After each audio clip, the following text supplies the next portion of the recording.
The heavy leather billfold hit the crisp white tablecloth with a soft thud, and my husband smiled. It was a practiced, predatory smirk he usually reserved for crushing his junior consultants.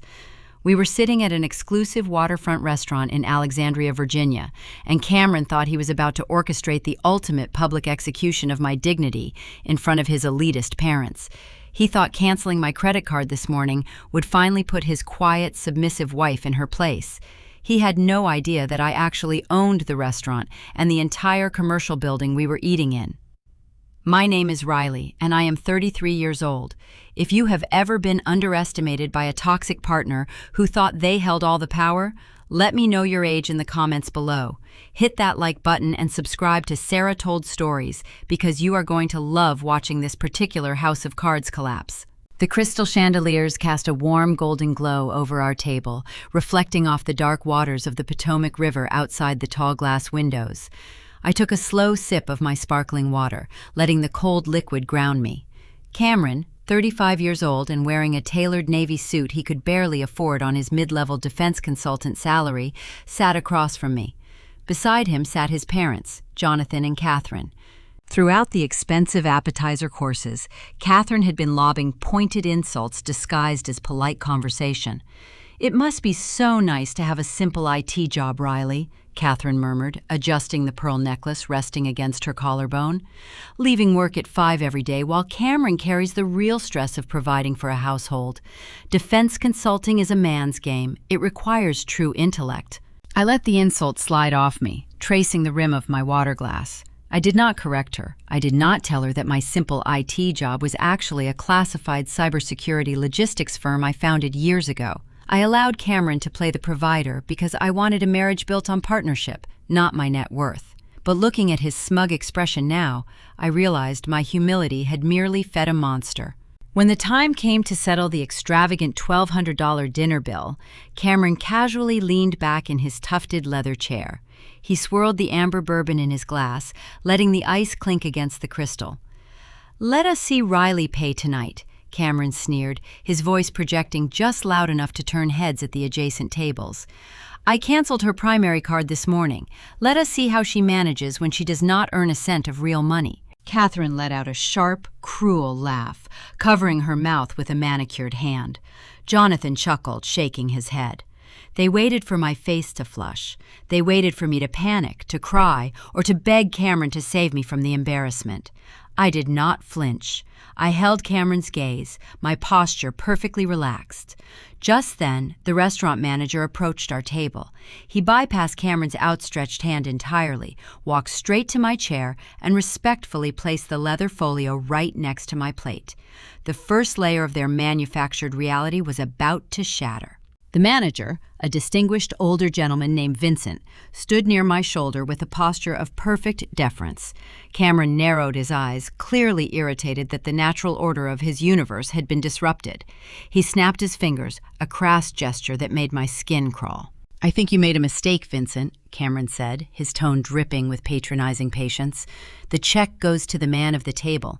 My wife does not have the means to cover a tab like this. I froze her access to my funds this morning." Vincent did not even blink. He kept his gaze fixed straight ahead, hands clasped securely behind his back. "There is no mistake, sir. The folio is exactly where it belongs." Cameron opened his mouth to argue, but I reached out and gently pulled the black leather folder toward my plate. I flipped the cover open. The itemized receipt printed on thick cream paper listed the fresh oysters, the imported steaks, and the rare bourbon Cameron had ordered to show off for his parents. The total sat just under $1,200. I did not pull a piece of plastic from my wallet. I did not scramble to find a debit card tied to the decoy joint account Cameron thought was my only lifeline. Instead, I opened the clasp of my evening clutch and retrieved a silver fountain pen. The metal was heavy, cold, and undeniably formidable in my grip. I rolled the barrel between my fingers, letting the crystal lighting catch the intricate grooves etched into the cap. Cameron let out a sharp sigh of exasperation. "What are you pulling out a pen for? Did you bring a paper check? Nobody uses those anymore, Riley. Stop playing games and put that cheap novelty away." I kept my eyes on the receipt. He had called it a cheap novelty on our third anniversary, while he had treated himself to a new luxury watch using the funds from our joint account. He had glanced at this pen and laughed, asking if I had found it at a vintage thrift store. His staggering arrogance blinded him to the details. Had he bothered to look closer, he would have noticed the flawless weight of the bespoke Mont Blanc craftsmanship. Had he paid attention to the woman he married, he would have recognized the intricate insignia custom engraved into the silver, the official crest of my private holding company. I ignored his mocking tone. I uncapped the pen and pressed the nib to the bottom of the receipt. The dark ink flowed smoothly across the paper. I did not write down a credit card number. I simply signed my initials across the total line and added a 30% gratuity directed to the house account. Catherine leaned over, straining her neck to peer at the paper. She let out a scoff that sounded like a dry cough. "Is she writing an IOU?" she asked Jonathan, her voice pitching up with performative secondhand embarrassment. "Cameron, this is humiliating. Tell her to stop making a scene in front of civilized people. She is treating this fine establishment like a corner diner." Cameron leaned across the white linen cloth, his face tightening with genuine frustration. The vein pulsing near his temple betrayed his rising panic. He reached out, his fingers grasping the air, attempting to snatch the leather folio directly out of my hands. He needed to reassert his dominance. He needed to prove to his parents that he controlled every single aspect of my existence. I was faster. With a fluid, practiced motion, I snapped the folder shut and handed it up to Vincent. "Thank you for the exceptional service tonight, Vincent," I said, my voice steady and warm. "Please ensure the kitchen staff receives their portion of the gratuity." "It is always an honor, Ms. Long," Vincent replied, offering a deep bow. He deliberately used my maiden name, ignoring the Foster family entirely. He turned on his heel and walked away, carrying the signed receipt toward the manager station. Cameron stared at the empty space on the tablecloth where the bill had been, his brow furrowed in deep, intense confusion. The gears in his head were grinding, failing to process the transaction he had just witnessed. "What on earth are you doing?" Cameron demanded, his voice dropping into a harsh, commanding register. "You cannot just sign a blank piece of paper here. You do not have a corporate expense account. You are a data entry clerk. They are going to call the police when they realize you are trying to dine and dash on my reputation." I placed the silver pen back into my clutch, letting the metal clasp click shut. The sound was sharp and final, cutting through the ambient hum of the dining room. I rested my forearms on the table and looked directly into my husband's wide, frantic eyes. "I do not need a corporate account, Cameron," I replied. My voice was a flat, lethal whisper that instantly silenced the entire table. "I own the restaurant." Jonathan let out a loud, booming scoff, picking up his wineglass. "Own the restaurant?" he repeated, shaking his head with profound pity. "Cameron, your wife has clearly had too much to drink. She is having delusions of grandeur. You need to get her home before she embarrasses you any further."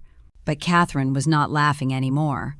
Her keen social survival instincts had kicked in. She noticed how the waitstaff was suddenly avoiding our table, giving us a wide berth. She noticed the way Vincent had spoken to me, not with the polite tolerance reserved for difficult customers, but with the genuine reverence reserved for an employer. The smug color drained entirely from her face, leaving her skin a sickly, ashen gray. She slowly lowered her pearls, her eyes darting nervously between me and the crystal chandeliers above. I kept my gaze locked on Cameron. "In fact," I continued, letting the words hang in the air like a guillotine blade, "I own the entire commercial building we are currently sitting in. The lease for this establishment is processed through my real estate trust." Cameron stopped breathing. His jaw went slack. I watched his brain short-circuit as the profound reality of my statement collided with the pathetic fiction he had constructed. For our entire marriage, he believed he was the undisputed king of our household. He thought his mid-level consulting salary made him a titan of industry. He had spent months micromanaging my spending, lecturing me on fiscal responsibility, and treating me like a fragile dependent who would starve without his benevolence. Now he was staring at a woman radiating unbothered, lethal authority.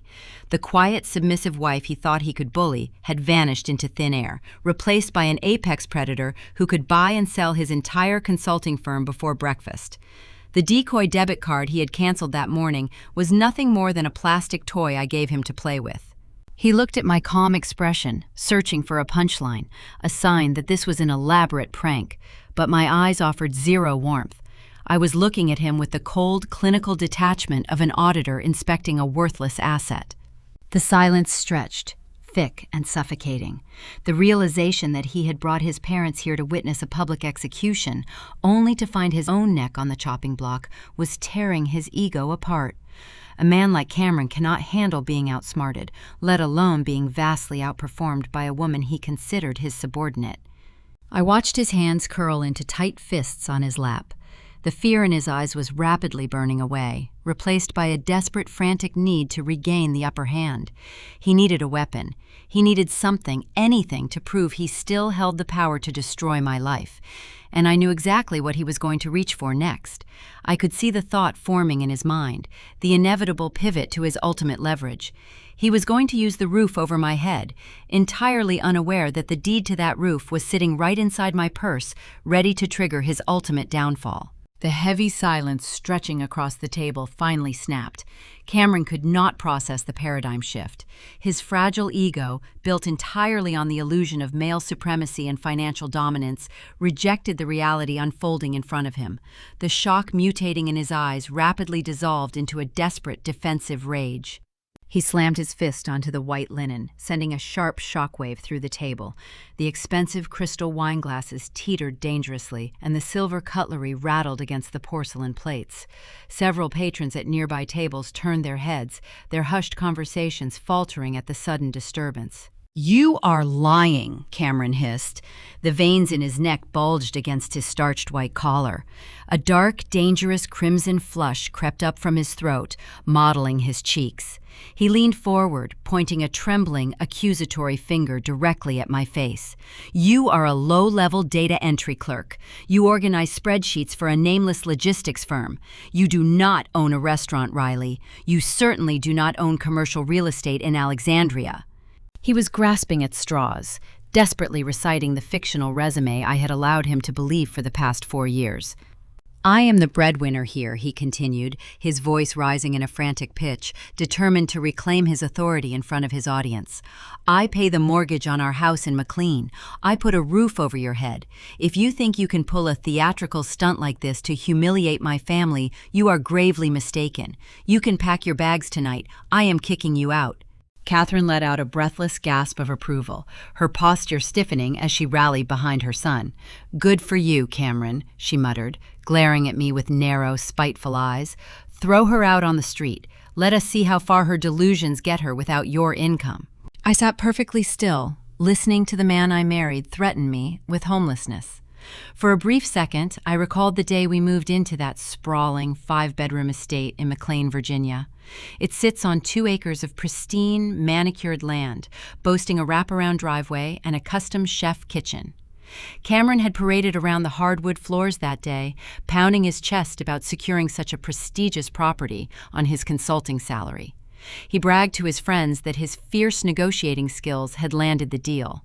He loved playing the provider. I allowed a razor-thin smile to touch my lips. The time for playing the grateful dependent wife had officially expired. Reaching back into the velvet interior of my designer clutch, my fingers brushed past the silver fountain pen and found the crisp, folded legal document I had prepared earlier that afternoon. I extracted the thick parchment paper, pressing it flat against the table. With a slow, deliberate motion, I slid the document smoothly across the white linen tablecloth. It glided past his half-empty glass of bourbon, coming to a halt right in front of his trembling hands. "Read it," I instructed, my tone surgically precise. Cameron stared at the folded paper as if it were a live grenade. He hesitated, his jaw clenching, but his eyes darted downward, drawn by an undeniable, terrified curiosity. He snatched the document, snapping it open with a sharp flick of his wrists. Jonathan leaned over his son's shoulder, squinting at the dense legal jargon printed on the official county letterhead. "You do not own the McLean property, Cameron," I stated, keeping my voice low and steady, so he had to strain to hear every devastating syllable. "You never did." Cameron's eyes scanned the bold text at the top of the page. The color that had just flushed his face vanished instantly, draining away to leave a sickly pale hue. He blinked rapidly, his mind struggling to decipher the certified deed of trust. When we moved in, I explained, watching his breathing turn shallow and erratic, you assumed the mountain of paperwork you signed at the title office was a standard joint mortgage agreement. You never bothered to read the fine print because you were too busy taking selfies in the foyer. If you had paid attention, you would have noticed you were signing a highly specific residential lease. A lease? Jonathan echoed, his booming voice cracking into a bewildered rasp. What are you talking about? My son pays $6,000 a month for that property. I shifted my gaze to my father-in-law, offering a polite, chilling nod. He does pay $6,000 a month, but he does not pay a bank. He signs his monthly portion over to a blind entity called Potomac Holdings. I turned my attention back to my husband.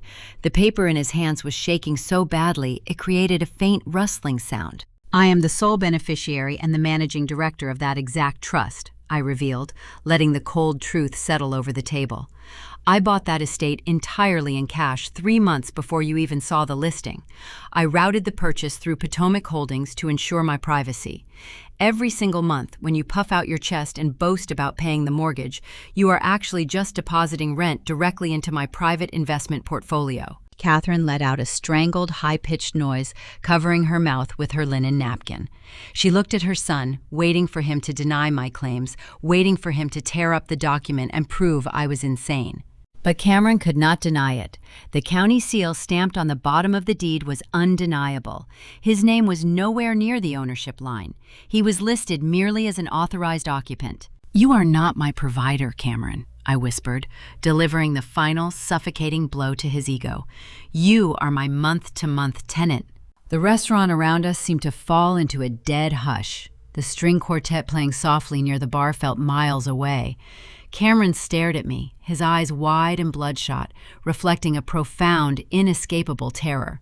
He had spent the last hour trying to strip me of my dignity, attempting to humiliate me over a dinner bill by canceling a piece of plastic. He thought he could leverage my supposed poverty to demand total submission. Instead, he had just learned that his entire life, his prestigious home, his perceived dominance, was a meticulously crafted illusion that I bankrolled. "And since you decided to cancel my decoy credit card this morning," I continued smoothly, leaning back into my tufted leather chair and crossing my legs, "and since you so graciously threatened me with homelessness just 5 minutes ago, I think it is time we formally dissolve this arrangement." I pointed to the second page of the document, trembling in his hands. "If you flip to the back, Cameron, you will find a secondary notice attached to the deed," I instructed. "That document serves as your formal 30-day notice of eviction. You have exactly 1 month to pack your tailored suits, gather your expensive bourbon collection, and vacate my property." He dropped the papers onto the tablecloth. His hands fell to his lap, completely numb. The man who had walked into this waterfront restaurant believing he was a king was now sitting in a building I owned, holding an eviction notice for a house I purchased, staring at a woman he never truly bothered to know. Jonathan stood up abruptly, his chair scraping loudly against the hardwood floor. "This is a farce," he declared, his face tight with indignation, though his hands betrayed a slight tremor. "You cannot do this to him. You are legally married. Marital assets are divided evenly in the state of Virginia."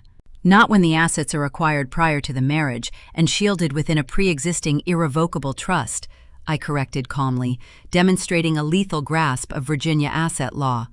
My legal team ensured my stealth wealth remained entirely insulated from any marital commingling. He has zero claim to my properties. I stood up, smoothing the invisible wrinkles from my unbranded silk dress. I picked up my clutch, securing it under my arm. "Enjoy the dessert courses," I said to the paralyzed trio sitting at the table. "The bill is already settled." I turned my back on them and walked toward the exit, my heels clicking a steady, unbothered rhythm against the polished floorboards. I stepped out into the humid Virginia night, the cool breeze from the Potomac River washing over my face. I knew exactly what was going to happen next. A man like Cameron does not accept total defeat gracefully. Deprived of his financial leverage, he would panic. He would desperately search for a new weapon to inflict pain, pivoting his attacks toward the only thing he thought I still valued. He thought I was just a mid-level tech worker relying on a standard paycheck. By sunrise, his bruised ego would drive him to make a frantic phone call, attempting to destroy my professional reputation to reclaim his shattered pride. He was about to set a trap for me, unaware he was stepping directly onto a landmine. The leather steering wheel of my understated Volvo sedan felt cool beneath my fingertips as I navigated the winding, tree-lined stretch of the George Washington Memorial Parkway. The humid night air rushed through the cracked window, carrying the distinct scent of river water and damp asphalt. Behind me, inside that opulent dining room, Cameron and his parents were likely suffocating in the vacuum of their shattered reality. I did not speed. I drove with the measured, deliberate pace of a woman who controlled the entire board. As the glowing monuments of the Capitol flickered through the trees across the river, my mind drifted back to the genesis of the hidden empire my husband had just stumbled into.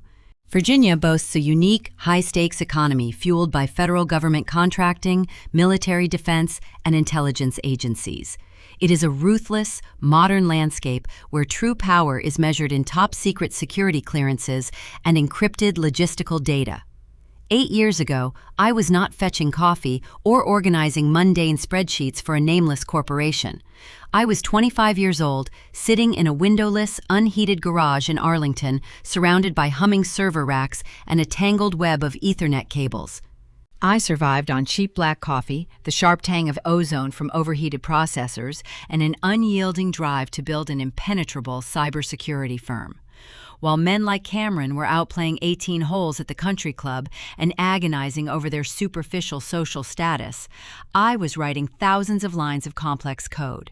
I was running rigorous penetration tests and securing high-level logistics contracts with the Department of Defense. My monumental breakthrough arrived when I engineered a proprietary software patent designed to safeguard supply chains for the military. I sold that single piece of intellectual property for an 8-figure sum before my 30th birthday.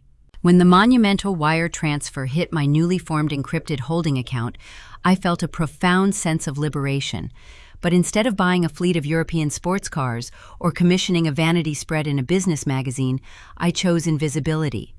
The Northern Virginia Tech Corridor is prime territory, an ecosystem teeming with lucrative government contractors and sprawling data centers.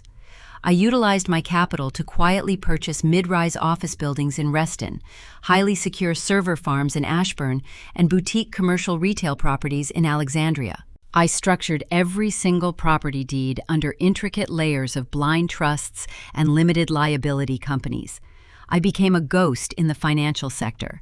I wielded immense power, collecting millions in passive revenue, while walking unrecognized through crowded coffee shops, wearing faded jeans and a comfortable sweater. Stealth wealth is the ultimate freedom, granting you the ability to observe the world without the world demanding anything in return. When Cameron entered my life, I deliberately downplayed my success. We met at a charity fundraiser where I was volunteering at the registration desk. He charmed me with his polished manners and ambitious talk about his career in defense consulting. I thought I had found a driven, intellectual equal. I wanted a true partner, someone who valued my character and my mind, not an opportunistic gold digger chasing a lavish lifestyle. To maintain my middle-class facade, I set up a decoy joint checking account, funneling a modest automated paycheck into it every 2 weeks. I told him I worked in basic tech administration. Cameron took the bait eagerly. He assumed I was just a low-level data entry clerk, and he took immense, toxic pride in acting as the alpha earner. He brought home a consulting salary of $150,000. It is a respectable figure, but in his mind it made him a titan of industry. For the first 2 years, his provider complex was merely annoying, an archaic quirk I was willing to tolerate for the sake of peace. Over the past 12 months, however, that quirk mutated into active, suffocating financial abuse. Once my decoy salary was redirected into his primary account, the financial leash tightened. He began transferring our commingled funds into restricted accounts I could not access, leaving me with a strict, humiliating allowance. If I bought a latte on the way to work, he would text me a screenshot of the banking alert, demanding to know why I was wasting his hard-earned money. He restricted the credit limits on my cards. He forced me to ask for permission to buy new work clothes, often denying the requests by claiming my IT job did not require a professional wardrobe. I vividly recall a Tuesday evening last month that sealed his fate. We were standing in the checkout line at a premium grocery store in Arlington. I had placed a simple bottle of $20 wine on the conveyor belt to celebrate finishing a grueling internal audit for my holding company.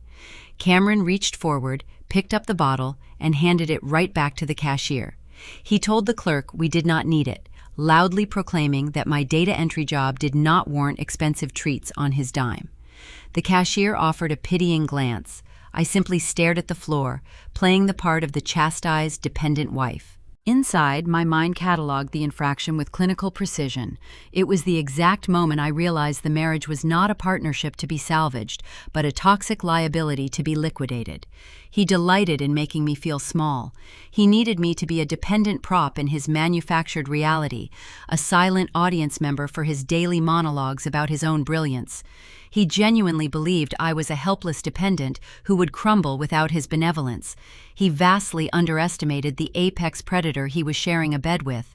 I pulled the sedan through the towering iron gates of the McLean estate, the tires crunching softly against the pristine gravel driveway.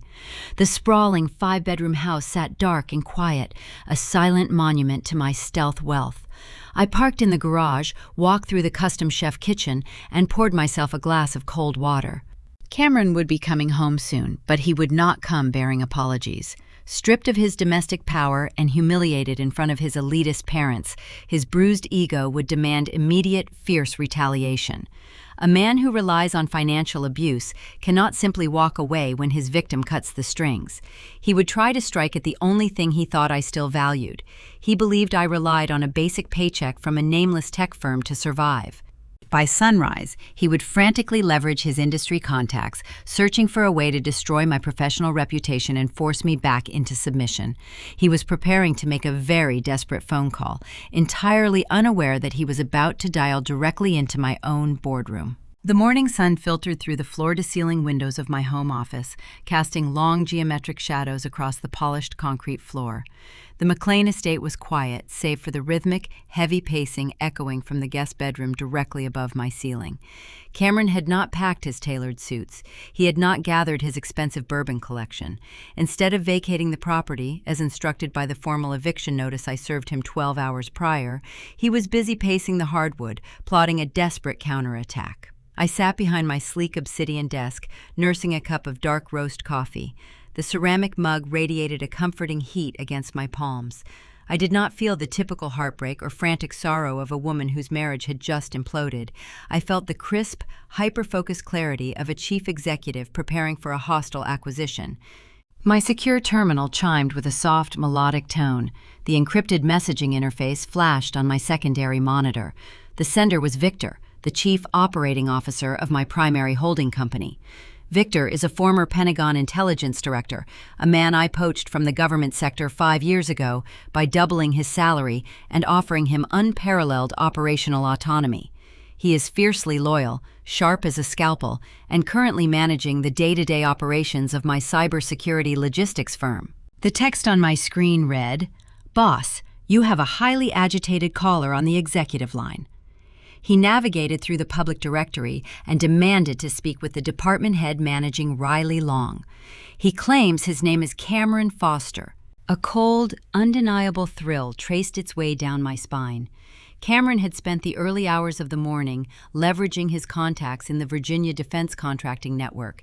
He had looked up the dummy corporation listed on my decoy tax forms, a subsidiary shell company I created specifically to maintain my middle-class cover.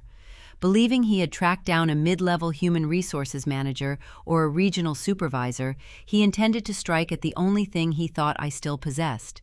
He wanted to sever my supposed paycheck. I set my coffee mug down.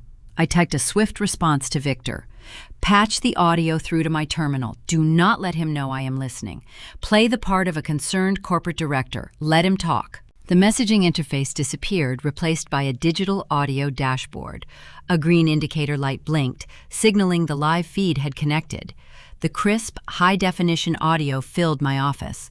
Victor spoke first, his voice projecting a perfect blend of professional curiosity and mild bureaucratic fatigue. "This is Victor, Regional Director of Operations. I understand you have an urgent matter regarding one of our data administrators, Mr. Foster. How can I assist you this morning?" Cameron cleared his throat. Even through the digital distortion, I could hear the desperate, inflated self-importance dripping from his tone. He was leaning heavily into his fake Titan persona, desperately trying to project dominance over a man who actually wielded true corporate authority. "Yes, Victor, I appreciate you taking my call," Cameron began, employing the smooth, patronizing cadence he used to negotiate minor subcontracts.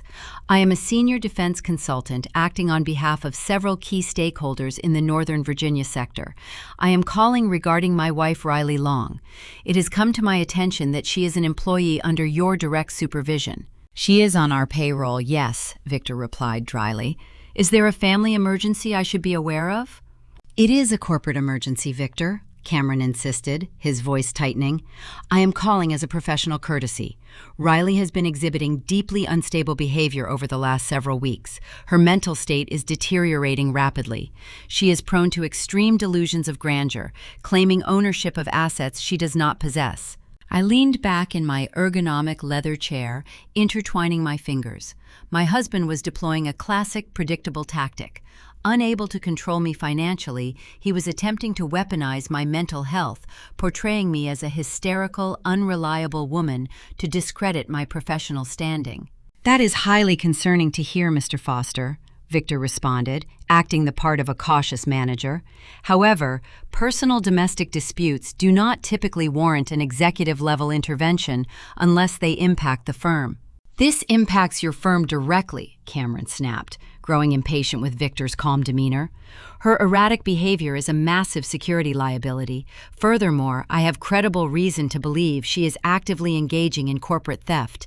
She is siphoning sensitive proprietary data from your servers and transferring it to unauthorized external drives. If you do not terminate her employment immediately for cause, you run the risk of a severe data breach." My eyes narrowed. Cameron was not just trying to get me fired. In the Virginia Defense Corridor, an accusation of corporate data theft is a career death sentence. It triggers immediate security clearance reviews, federal background checks, and permanent blacklisting from government contracting. He was trying to ensure I could never earn a living in this state again. He wanted me entirely destitute, crawling back to him on my hands and knees, begging for access to the decoy joint accounts he had locked me out of. "Can you provide any tangible documentation of this alleged data theft, Mr. Foster?" Victor asked, pressing the trap a little deeper. "We require concrete evidence before initiating a termination for cause, especially regarding federal compliance issues." Cameron scoffed, a harsh, arrogant sound. "You do not need documentation, Victor. You have my word as a cleared defense consultant. I work with the top prime contractors in the Beltway. If you refuse to handle this internal threat, I will personally ensure my firm blacklists your subsidiary from every upcoming logistics bid in the state. I will tell my network that your company harbors unstable liabilities. You can either fire Riley Long by noon today, or you can explain to your board of directors why your firm just lost its government access." The sheer, profound irony of his threat hung heavily in the air. Cameron was sitting in a guest room inside a house I owned, threatening to blacklist a multi-billion-dollar cybersecurity conglomerate using his mediocre consulting firm as leverage. He was an ant threatening to step on a leviathan. "I understand your position perfectly, Mr. Foster," Victor said, his tone turning remarkably crisp.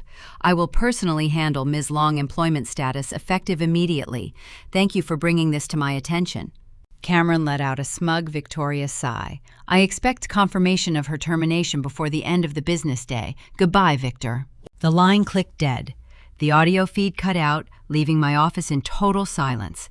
A moment later, Victor sent a final encrypted text. "Do you want me to forward this recording to the legal department?" I saved the encrypted audio file to my secure local drive. "Yes," I typed back. "Send it to our lead litigator. Tell him to catalog it under tortious interference with a contract and corporate defamation." I closed the messaging application and picked up my coffee. The liquid had cooled, but the caffeine still sharpened my senses. My perspective shifted profoundly in that moment. Until now, this was merely a toxic marriage deteriorating toward an inevitable divorce. But Cameron had just escalated the situation into active corporate warfare. By attempting to extort my holding company and fabricating claims of data theft, he had handed me the exact legal ammunition required to bypass the slow, tedious proceedings of a standard family court. Yet, as I analyzed his frantic behavior, a new discrepancy emerged. I tapped my manicured fingernail against the edge of my desk, pondering the extreme urgency in his voice. Cameron was arrogant, but he was usually a calculating coward, risking his own professional reputation to make an extortionate phone call to a stranger felt incredibly reckless. A man does not attempt to annihilate his wife's entire income stream over a single bruised ego at a dinner party. He only burns the bridge that fast if he is terrified of what she might discover next. He needed me entirely cut off from my own money. He needed me desperate and distracted. He had canceled my decoy credit card, locked me out of the joint checking accounts, and tried to destroy my career all within a 24-hour window. That level of scorched earth panic meant he was hiding a severe financial hemorrhage. I turned my attention to a separate monitor and booted up a secure forensic accounting software suite. If he thought locking me out of a basic consumer banking portal would keep me from viewing the joint ledgers, he was tragically mistaken. I had routed the architecture of our home network myself. I possessed the administrative credentials to bypass his crude password changes in less than 30 seconds. I needed to see exactly what he was protecting inside those decoy accounts. The truth was hiding in the digital ledger, and I was about to follow the money straight into the heart of his darkest secret. I listened to the heavy thud of the front door closing, followed by the distinct roar of Cameron starting his engine. He peeled out of the pristine gravel driveway, heading toward his consulting firm. The moment his vehicle cleared the iron gates, my attention returned to the glowing dual monitors on my desk. The time for passive observation had ended. I opened a secured back channel into the consumer banking portal holding our decoyed joint accounts. Cameron had changed the primary password the previous evening, relying on a predictable alphanumeric sequence featuring his birth year and his favorite golf course. It took exactly 14 seconds to bypass his crude security protocol and gain full administrative access to the digital ledgers. I anticipated finding a hidden offshore account, a secret bonus he siphoned away, or perhaps a paper trail leading to a mistress. Arrogant men usually stick to a very rigid playbook when they begin isolating their partners. However, the columns of data populating my screen painted a far more insidious picture. The savings balance sat at a mere fraction of what it should have been. My eyes scanned the withdrawal history, noting a chilling pattern of unauthorized transfers stretching back over the last 6 months. Cameron had quietly drained over $200,000 of our commingled funds. He executed these transactions in careful increments, sliding just under the radar of automated fraud alerts. He moved the money in steady, reliable intervals, draining the account while simultaneously lecturing me about fiscal responsibility and denying my basic purchases. He played the part of the strict financial provider while actively looting our shared resources. I initiated a trace on the routing numbers receiving the stolen marital assets. The funds did not flow into a private wealth management portfolio or a luxury car dealership. The digital footprints led straight to a commercial banking account registered to a shell company in Arlington. I cross-referenced the corporate registration filings with state tax records. The managing director of the shell entity was Madeline Foster. She is Cameron's younger sister. Madeline was a fixture in the Arlington tech scene, an individual who cultivated an aura of extreme entrepreneurial brilliance. She drove a leased luxury sports utility vehicle, wore conspicuous designer clothing, and constantly posted highly curated photographs of her glamorous startup lifestyle.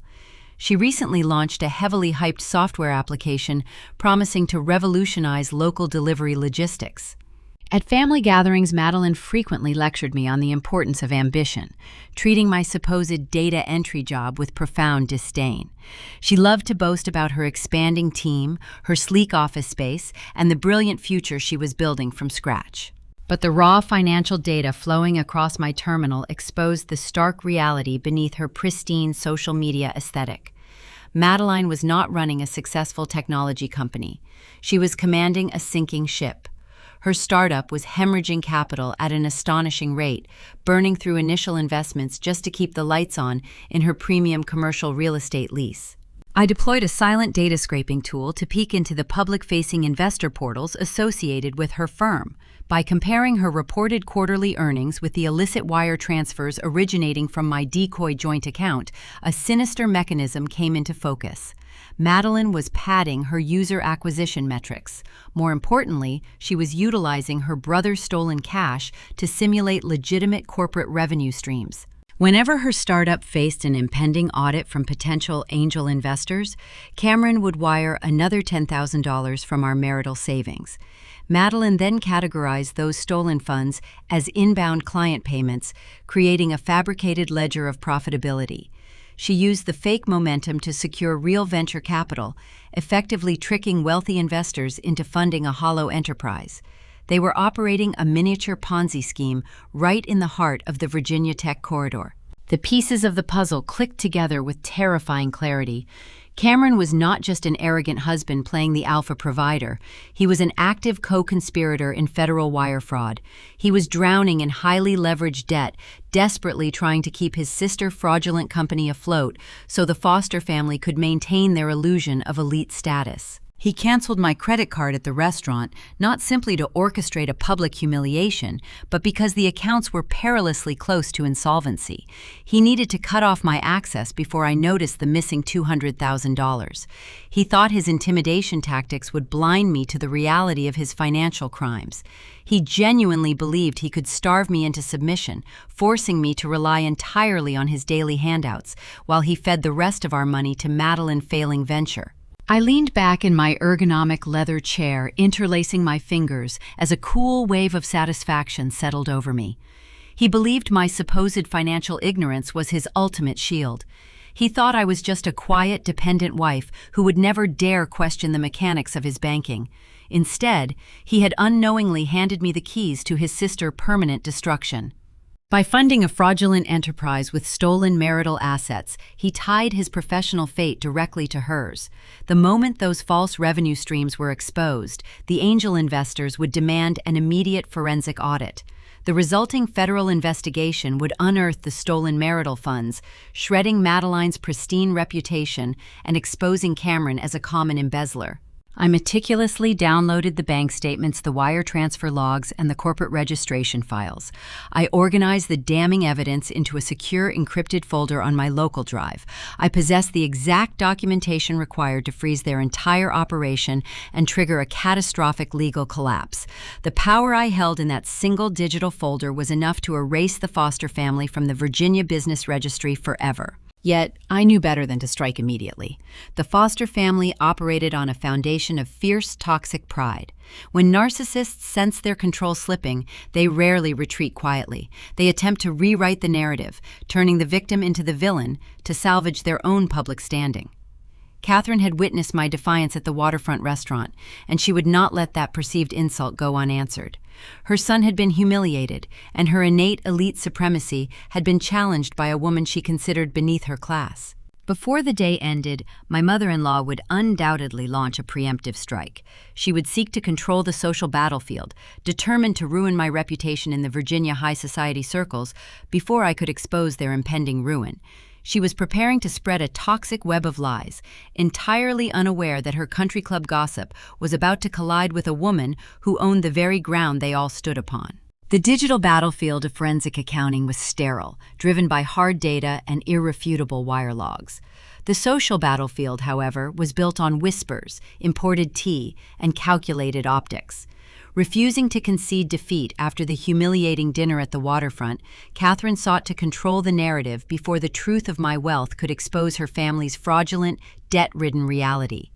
She understood that in the Northern Virginia Tech corridor, reputation was the ultimate currency. If she could bankrupt my social standing, she believed she could force me into submission. Catherine launched her coordinated smear campaign on a Tuesday. She transformed the sprawling emerald green terraces of the Blue Ridge Country Club into her personal war room. Nestled among the rolling hills and manicured golf courses, the club served as the ultimate sanctuary for the regional elite. Here, the wives of prominent defense contractors, federal lobbyists, and state senators gathered over crisp salads and sparkling water to dictate the social hierarchy. Catherine spent her entire week hosting exclusive, hushed luncheons on the veranda. I did not need to be present to know exactly how she performed. She likely leaned across the wrought iron tables, touching her pearl necklace, her voice dripping with manufactured sorrow. She painted her son as a tragic, devoted husband who had fallen victim to a calculated predator. Catherine told the influential socialites that I was a dangerous, unstable gold digger. She flipped the script with breathtaking audacity, projecting her own son's crimes onto me. She claimed I had drained Cameron's savings, forged real estate deeds, and was currently attempting to steal the family home through elaborate financial abuse. The gossip spread through the tight-knit wealthy corridor like wildfire catching dry brush. In these circles, truth always takes a back seat to a compelling scandal, especially when the scandal validates the established hierarchy. I was an outsider, a woman who wore unbranded clothing and drove a reliable Volvo. They were eager to believe I was a fraud. The tangible consequences of Catherine's venom manifested by Thursday morning. I sat in my home office, sipping dark roast coffee, as my email inbox began to fill with polite, icy rejections. The chairwoman of the upcoming Heritage Foundation Gala, a woman named Diane, sent a crisp message informing me that my VIP ticket had been refunded due to unforeseen capacity constraints. A charity luncheon for military families suddenly removed my name from their host committee. The silent, swift ostracization was designed to isolate me, to make me feel small and entirely unwelcome in the world they controlled. They expected me to crumble under the crushing weight of their disapproval. In Catherine's reality, losing access to the silent auctions and the country club galas was a fate worse than death. The Fosters anticipated that the sudden social isolation would break my spirit. They waited for me to call, crying and desperate, ready to beg for their public forgiveness to restore my reputation. They wanted me to crawl back, surrender my assets, and apologize for threatening their perfect ecosystem. They fundamentally misunderstood the nature of true power. I sat at my mahogany desk and forwarded Diane's gala rejection email to a secure folder, a faint smile touching my lips. I did not care about country club gossip. I did not need an invitation to drink cheap champagne and bid on vacation packages.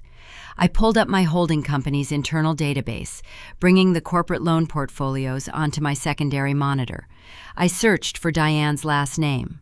Within seconds, the digital ledger revealed the exquisite, silent irony of the situation.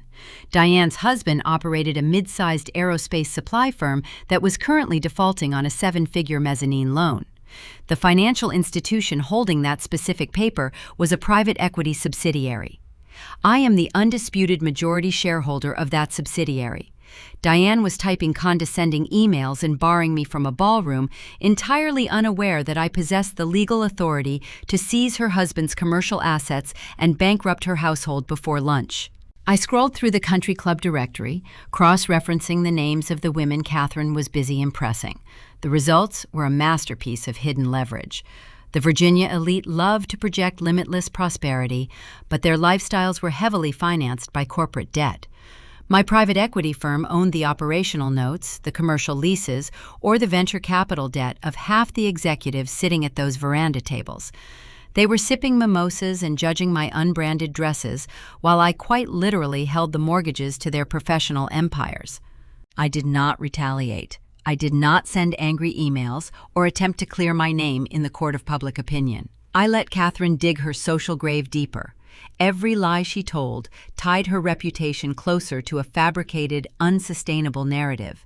She was convincing the most powerful people in the state that her son was a wealthy, responsible victim.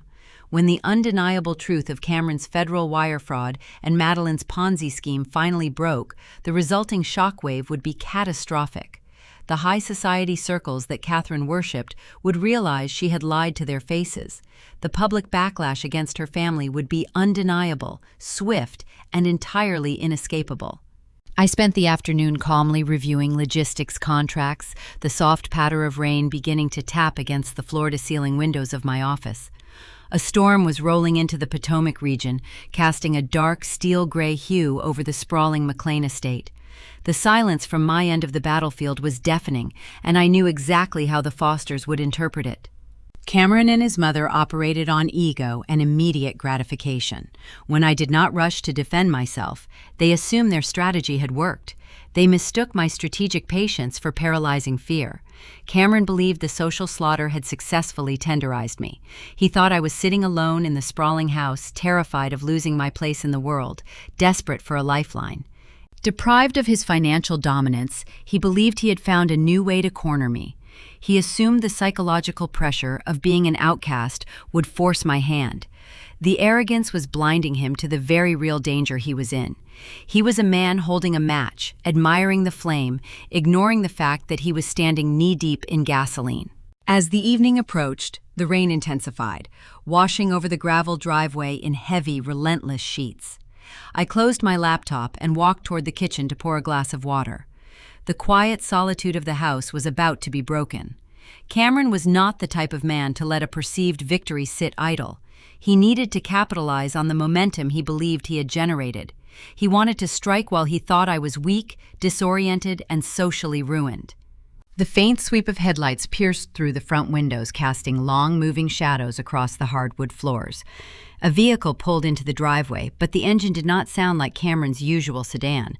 It was heavier, rolling to a stop near the front portico. I stood in the shadows of the kitchen, watching as the front door handle began to turn. Cameron was coming home, but his confident, heavy footsteps indicated he was not arriving alone. He was bringing reinforcements to finish the job he started at the restaurant. He thought he was walking into the house to dictate the terms of my surrender, armed with legal threats and predatory paperwork. He had no idea he was walking directly into a perfectly constructed ambush. The heavy oak front door swung inward, letting a gust of damp, rain-soaked wind sweep through the pristine foyer. I remained standing in the shadows of the kitchen, watching the entryway with the quiet, detached observation of a hunter. Cameron stepped onto the imported marble tiles, shaking the cold moisture from his designer umbrella. He was not alone. Flanking him were two men in impeccably tailored charcoal suits, carrying matching leather briefcases. They moved with the synchronized, predatory swagger typical of high-end corporate divorce attorneys. Cameron led his legal team straight into the formal dining room, flicking the wall switch. The overhead crystal chandelier flared to life, casting harsh, brilliant light across the long mahogany table. He was setting a stage, preparing to use the sheer intimidation of legal authority to crush my spirit. I took a slow, steadying breath, smoothed the front of my silk blouse, and walked out of the shadows to meet my guests. Cameron took a seat at the head of the table, gesturing for the two lawyers to sit on either side of him. He left the single chair opposite them empty, a physical representation of an interrogation room designed to make the subject feel isolated and small. I walked over and took my seat, keeping my posture rigid.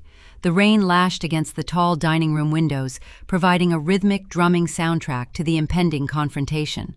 The lead attorney, an older man with silver hair and a calculating reptilian gaze, unclasped his briefcase. The sharp metallic click echoed in the quiet room. He retrieved a thick, stapled legal document and placed it squarely in the center of the polished wood. Cameron placed his fingertips on the thick parchment and pushed it smoothly across the table until it rested mere inches from my folded hands. "We can make this all go away, Riley," Cameron began, his voice dripping with a sickening false benevolence. He leaned back in his tufted chair, unbuttoning his suit jacket to project a relaxed, forgiving demeanor. "You have been under a lot of stress lately. You made some wild claims at the restaurant, and you sent me a fake eviction notice. I am willing to forgive your little theatrical stunt." I looked down at the bold black letters on the cover page. It was a post-nuptial agreement. The sheer volume of the pages indicated a highly detailed, restrictive contract. "Sign this post-nup," Cameron instructed, his tone hardening into a non-negotiable demand. "You transfer the deed of this house into my name today. You surrender your phantom investments to our joint portfolio. In exchange, I will call off my mother and put an end to her country club campaign. We can save this marriage." The ultimatum was a masterclass in narcissistic manipulation. Cameron was drowning in leveraged debt, desperately needing capital to save his sister's fraudulent startup. He believed I had access to a modest real estate portfolio, and he wanted to seize those assets to cover his own financial crimes.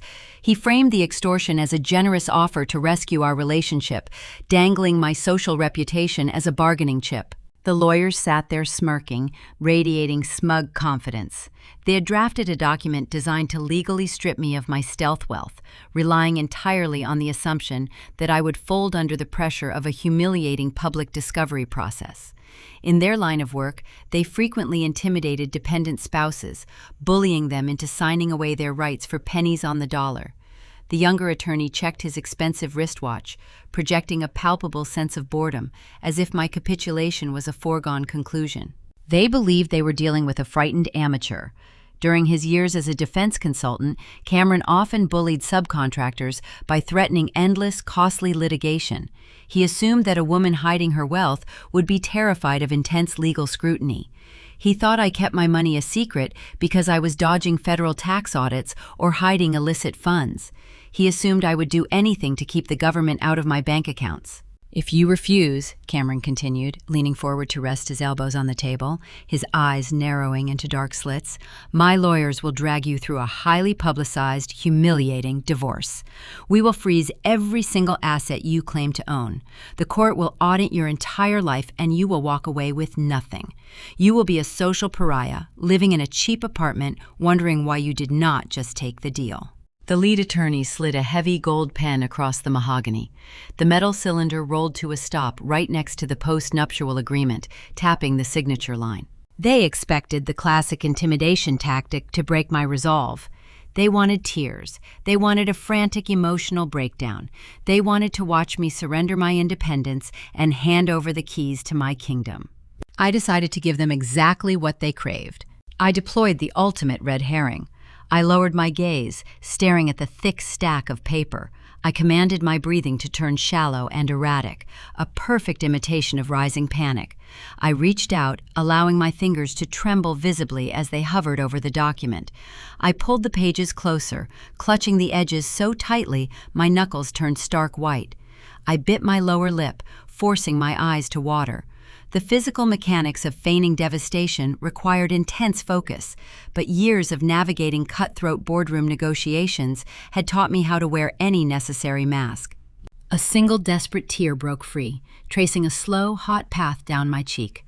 I let out a soft, fractured breath, portraying the image of an utterly defeated woman whose entire world had just collapsed.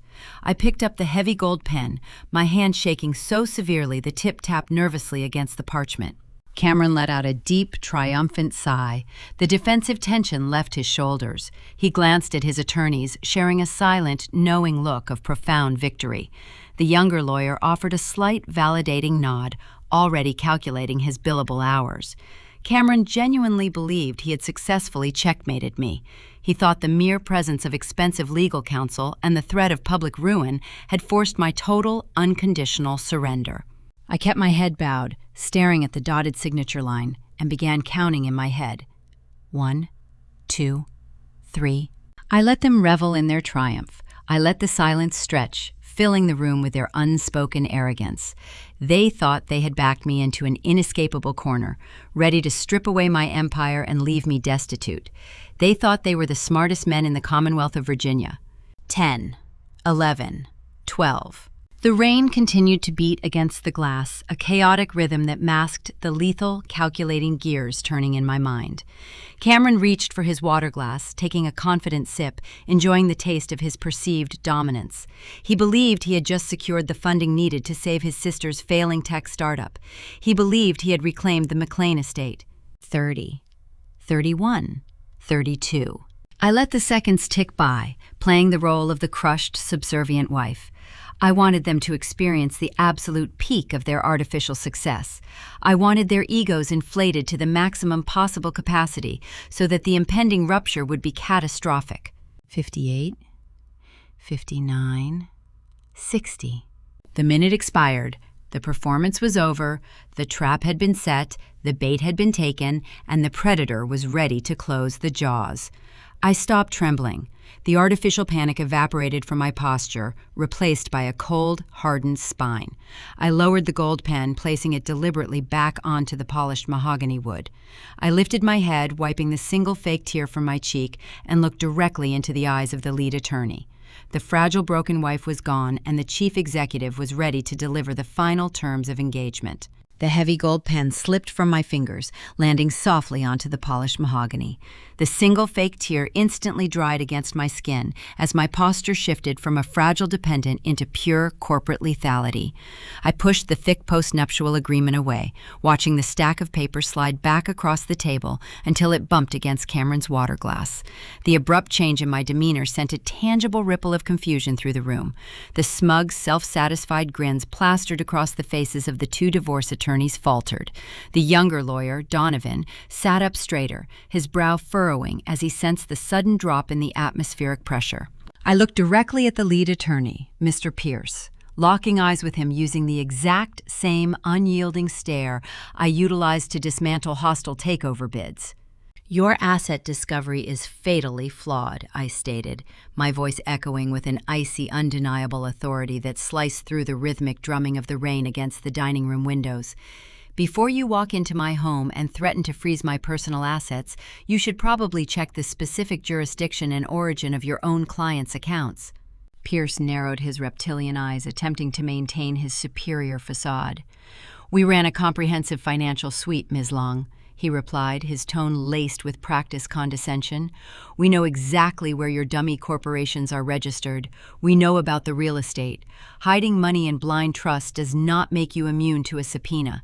If you refuse to sign this agreement, we will uncover every single dime." "You are not looking at the right ledger, Mr. Pierce," I countered, keeping my voice perfectly level. "You spent your entire week searching for my hidden wealth, but you failed to perform a basic compliance check on the man sitting right next to you. You assumed Cameron was funding his sister's tech startup with legitimate liquid capital.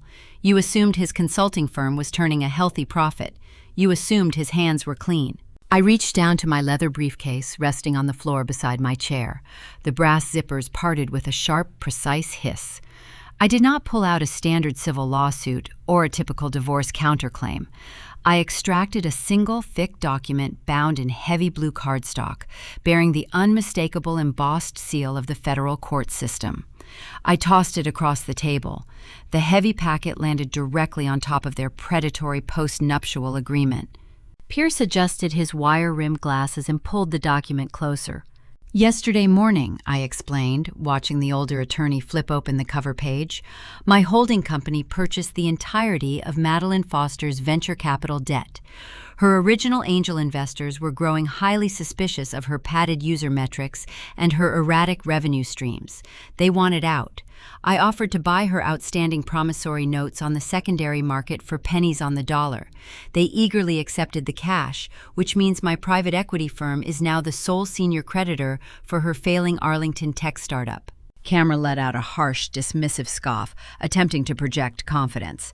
"You bought her debt," he mocked, shaking his head. "Congratulations, Riley. You just wasted your money. Madeline is launching her new application next quarter. Her valuation is going to skyrocket, and she will pay off those notes with interest. You were just trying to scare us with standard corporate maneuvering."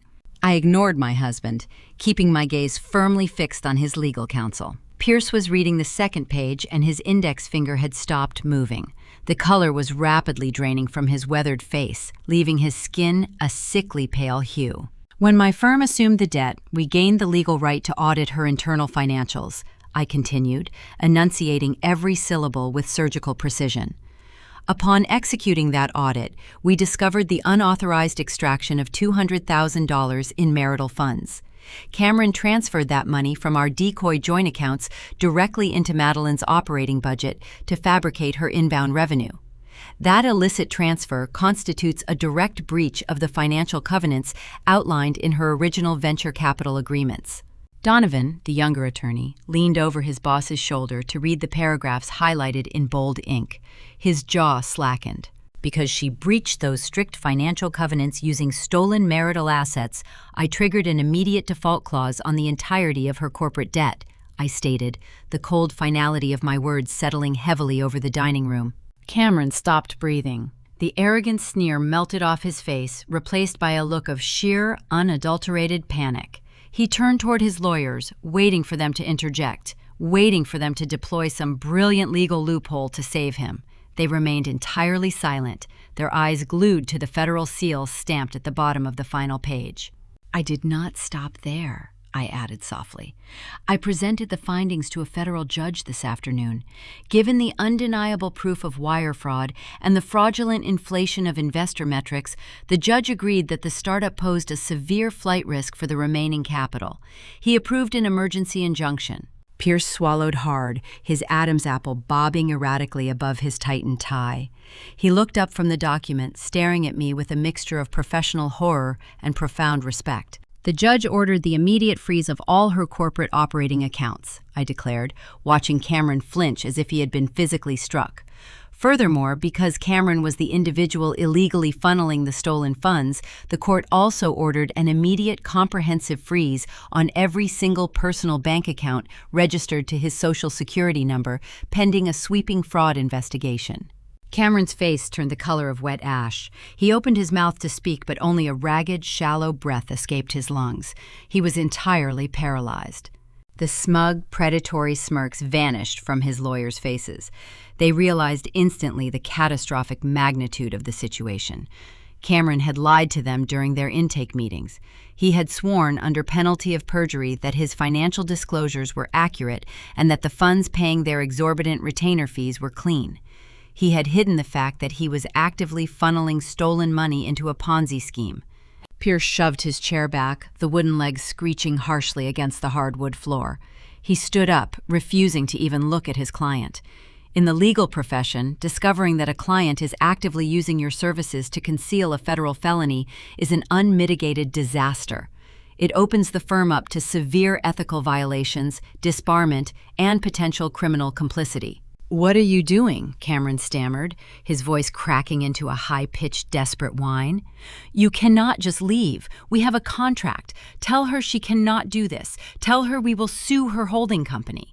Pierce snapped his briefcase shut with a loud, forceful click. "We are terminating our representation effective immediately, Mr. Foster," the older attorney hissed, his voice trembling with suppressed fury. "You deliberately withheld vital information regarding the illicit origin of your finances. You used this firm to draft a post-nuptial agreement designed to conceal ongoing wire fraud. We cannot and will not represent a client who is the target of an active federal injunction." Donovan hastily gathered his notes, shoving them into his leather bag without bothering to organize the folders. He looked terrified, eager to sprint out of the house before his name could be permanently linked to the impending federal indictment. I leaned forward, resting my forearms on the edge of the mahogany table. I looked directly into Cameron's wide, bloodshot eyes, lowering my voice to a sharp, lethal whisper. "You did not corner me, Cameron," I said, ensuring the words carved themselves deeply into his fragile ego. "You just paid 2 expensive lawyers to witness the exact moment you bankrupted your sister." The 2 attorneys turned their backs on him without offering a single word of farewell. They marched straight down the hallway, the sound of their hurried footsteps echoing through the sprawling McLean estate. The heavy front door opened and slammed shut, leaving my husband entirely alone, defenseless, and stripped of his manufactured armor.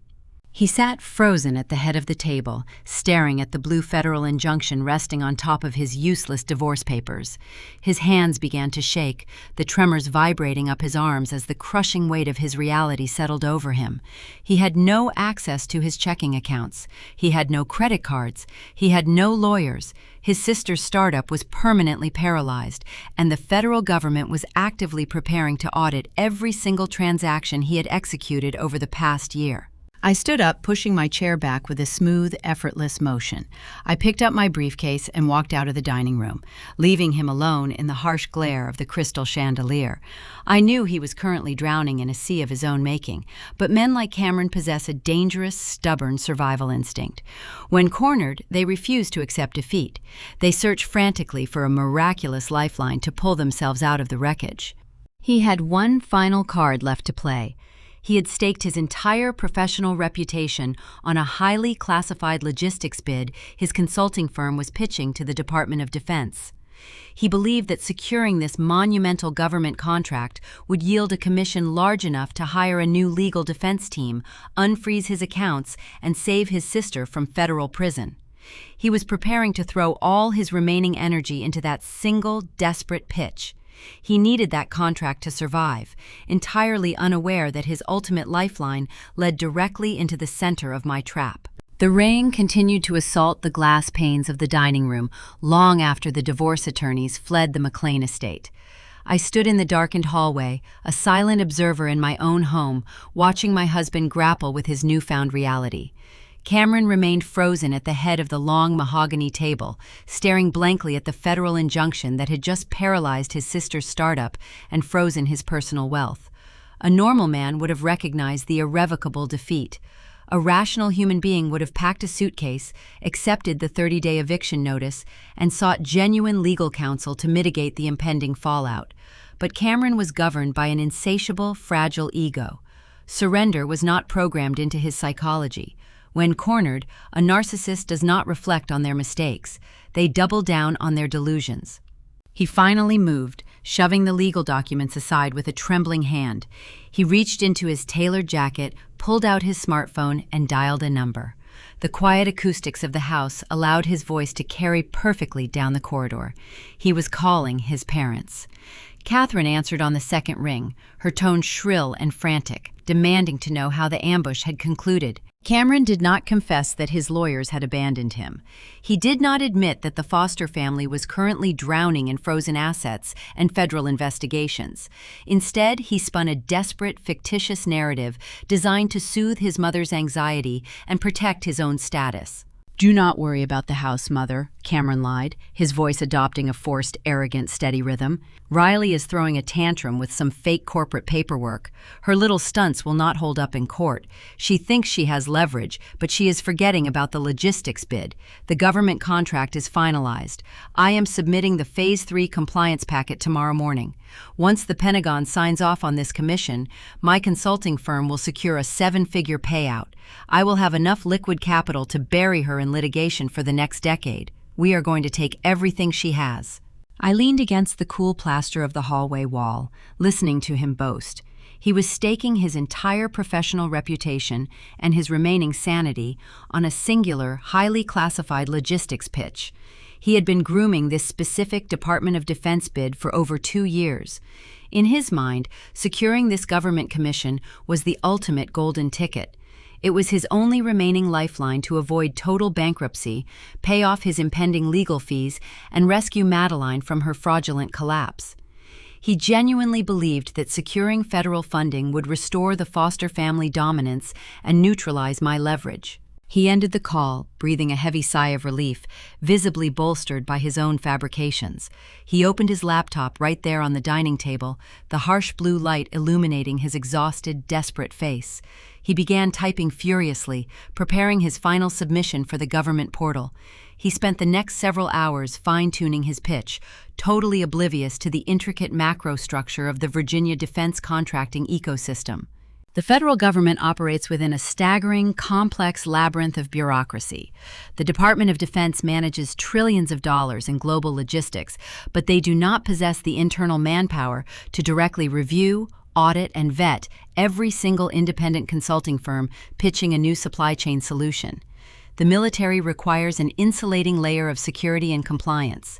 To solve this, the Pentagon outsources the initial vetting process to a select group of elite, specialized prime contractors. These highly guarded firms hold top-tier security clearances and function as the ultimate gatekeepers for federal funding.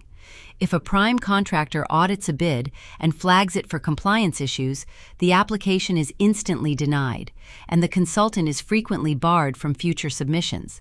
Cameron treated this process as a mere formality. He assumed the prime contractors were staffed by faceless, overworked bureaucrats who would simply glance at his executive summary and rubber stamp his approval based on his firm's polished letterhead. Driven by the suffocating pressure of his frozen bank accounts, he decided to cut corners. He padded his application, he inflated his firm's operational capabilities, exaggerated his available capital, and fabricated key logistical timelines to make his bid appear undeniably flawless. I watched from the shadows as he hit the final submit button on his keyboard. He slumped back in his chair, rubbing his bloodshot eyes, a grim smile of triumph touching his lips. He loudly celebrated his perceived victory, pouring himself another glass of bourbon to toast his brilliant future. He was entirely unaware of the exquisite, poetic, dramatic irony weaving its way through the digital ether. When Cameron uploaded his desperate, inflated application to the secure federal portal, the data packet did not travel to a nameless government desk in Washington. The routing algorithms categorized his specific logistical sector and automatically assigned the compliance audit to the designated prime contractor responsible for Northern Virginia supply chain vetting. The firm assigned to evaluate, audit, and ultimately approve or deny his Phase 3 bid was a covert subsidiary holding company. It was an elite cybersecurity and logistics firm operating behind multiple layers of corporate privacy shields. It was the exact same company I had built from a windowless garage 8 years ago. The holding company where I sit as the undisputed majority shareholder, chief executive officer, and final decision maker for all government compliance audits.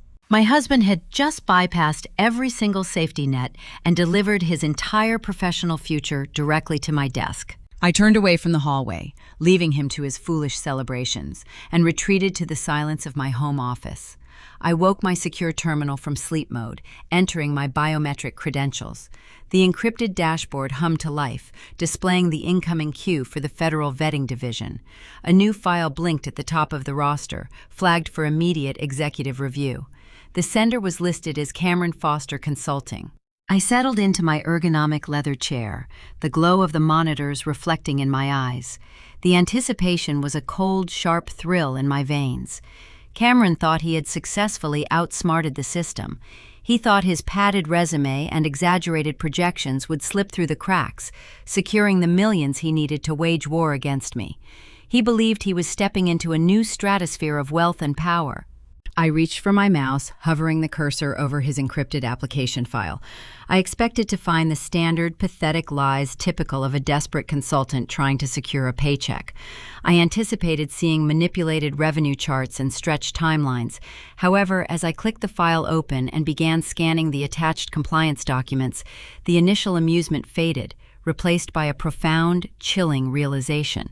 Cameron had not just exaggerated his business metrics. Driven by the sheer panic of his frozen assets, he had crossed a severe, unforgivable line. The paperwork staring back at me on the high-definition monitor elevated his actions from mere corporate padding into undeniable, documented territory that carried staggering federal consequences. He had taken a risk so reckless, so undeniably foolish, that it provided me with a weapon far sharper than a simple contract denial. I leaned closer to the screen, tracing the digital signatures on his clearance forms, ready to dissect the fatal error that would ensure he never wore a tailored suit in a corporate boardroom ever again. The security protocols guarding my Arlington office require a retinal scan and a 12-digit alphanumeric passcode. The heavy steel door sealed shut behind me with a pneumatic hiss, locking out the world. My inner sanctum was windowless, deliberately designed to eliminate external vulnerabilities. The ambient temperature remained a crisp 68 degrees to keep the server racks humming flawlessly in the adjacent server room. I settled into my ergonomic chair, gripping a fresh cup of coffee, and focused my attention on the primary monitor. Cameron thought his application was floating through a bureaucratic void. He assumed it would land on the desk of an underpaid government clerk, counting down the minutes until 5 o'clock. Instead, his classified logistics pitch was resting safely inside my encrypted executive queue. I clicked the digital folder open, the file unpacked, revealing dozens of high-resolution documents, legal disclaimers, and operational outlines. I approached the audit with the clinical detachment of a surgeon preparing to operate. In the defense contracting sector, consultants frequently pad their resumes. They stretch timelines, inflate their available manpower, and utilize creative accounting to make their firm appear robust enough to handle lucrative government work. I fully expected to find those standard corporate embellishments. I anticipated rolling my eyes at his exaggerated revenue projections and denying the bid based on basic financial instability. However, as I navigated past the executive summary and opened the mandatory financial disclosure forms, the air in my office seemed to freeze. The Department of Defense requires every independent contractor to pass a stringent financial security clearance. The logic is simple.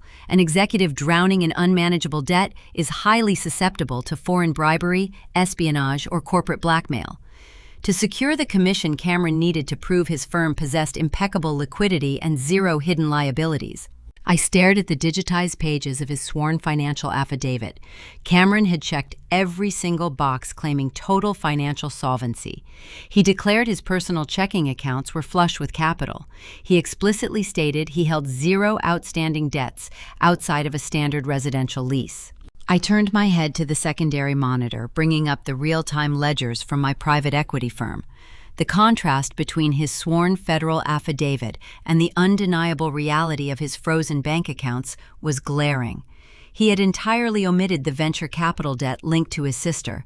He failed to disclose that a federal judge had frozen his assets just 48 hours prior. He was actively concealing a $200,000 unauthorized marital extraction. Lying on a federal security clearance application is not a minor oversight. It constitutes a severe felony under United States Code Title VIII, punishable by years in a federal penitentiary. The sheer desperation required to submit a fraudulent document of this magnitude meant Cameron was no longer thinking rationally. The looming threat of bankruptcy had stripped away his cautious consulting instincts, leaving behind a reckless, panicked amateur. But the financial perjury was only the beginning. I scrolled down to the final section of the application packet. Phase 3 bids require a specialized compliance waiver specifically endorsing the logistical framework of the proposal.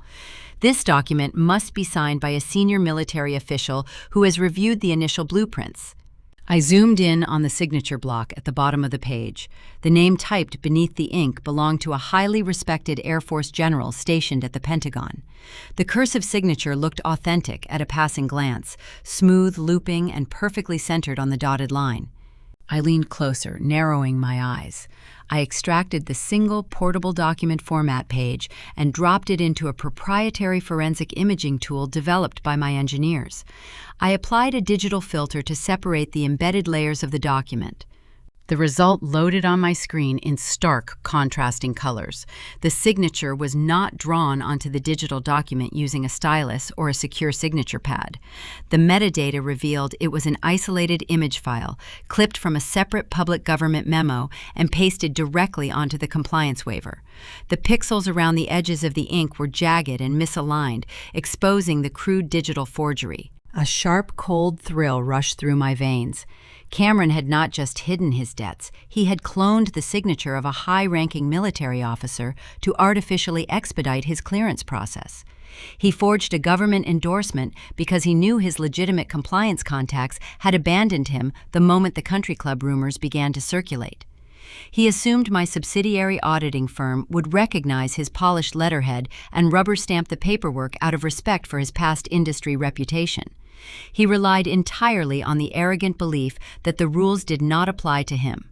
I reached for my keyboard, my fingers flying across the keys with lethal precision. I did not simply click the red denial button on the portal. Rejecting the bid would merely send an automated email to his inbox, allowing him to slink away and attempt another scheme. I needed to trap him permanently.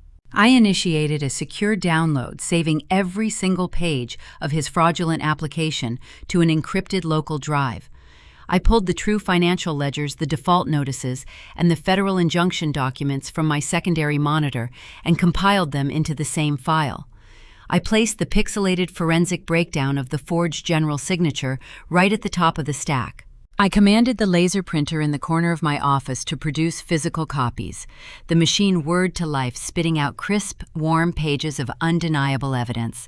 I gathered the documents, assembling them into a thick, heavy dossier bound in dark leather. I ran my hand over the smooth cover, feeling the profound weight of the weapon I had just forged. I did not just hold the power to deny his consulting contract. I possessed the documented, trial-ready proof required to send my husband to federal prison. The snare was perfectly crafted. The evidence was irrefutable. The execution was ready to be deployed. Yet a quiet, calculated patience settled over me. Handing this dossier to the authorities right now would result in a swift, quiet arrest. Cameron would disappear into the legal system, and his family would spin a narrative painting him as a misunderstood martyr.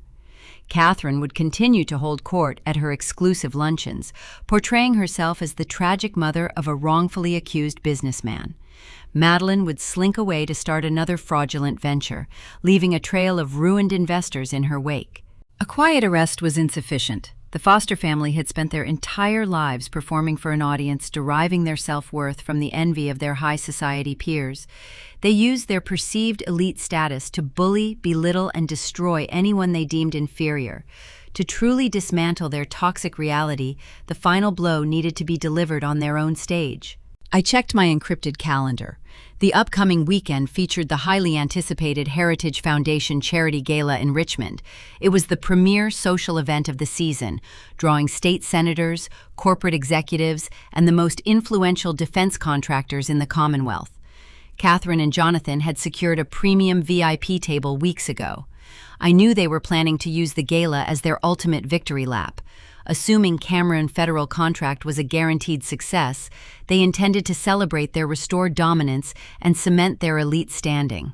More importantly, they were preparing to use the silent auction portion of the evening to publicly mock my anticipated arrival. They expected me to walk through the ballroom doors wearing an outdated dress, looking defeated and begging for social readmission. They wanted a public reckoning. I picked up the leather dossier and locked it safely inside my biometric desk drawer. I opened a new tab on my monitor and dialed the direct line to my personal stylist. I needed a custom-tailored evening gown designed for a woman who owned the room, not a wife begging for scraps. The corporate trap was set and waiting in my boardroom, but the social slaughter was scheduled for Saturday night in Richmond. The Fosters wanted an audience, and I was going to ensure they received the most devastating performance of their lives. The Heritage Foundation Charity Gala served as the undisputed crown jewel of the Richmond social season. Hosted inside a historic downtown ballroom featuring vaulted ceilings gilded in intricate gold leaf and towering pillars of white marble, the event was a glittering spectacle of unearned prestige. Virginia politicians, federal defense contractors, and legacy banking families gathered under the warm, cascading glow of tiered crystal chandeliers. The air was thick with the scent of roasted duck, expensive orchid centerpieces, and the desperate ambition of social climbers trying to secure proximity to real power. Catherine and Jonathan had positioned themselves strategically near the center of the silent auction. It was prime real estate for visibility, a place where everyone entering the main floor had to pass. Cameron stood beside them holding a crystal flute of champagne, projecting the unearned swagger of a man who believed he had just outsmarted the federal government. Having submitted his forged logistics application to the Pentagon portal, he felt invincible. He wore a new velvet dinner jacket, his posture radiating the smug triumph of a consultant who thought a multi-million-dollar commission was practically guaranteed. Madeline was there too, wearing a loud, sequined emerald dress that screamed for attention. She constantly checked her phone, monitoring the fake user metrics on her fraudulent startup application, desperate to project the image of a young tech visionary.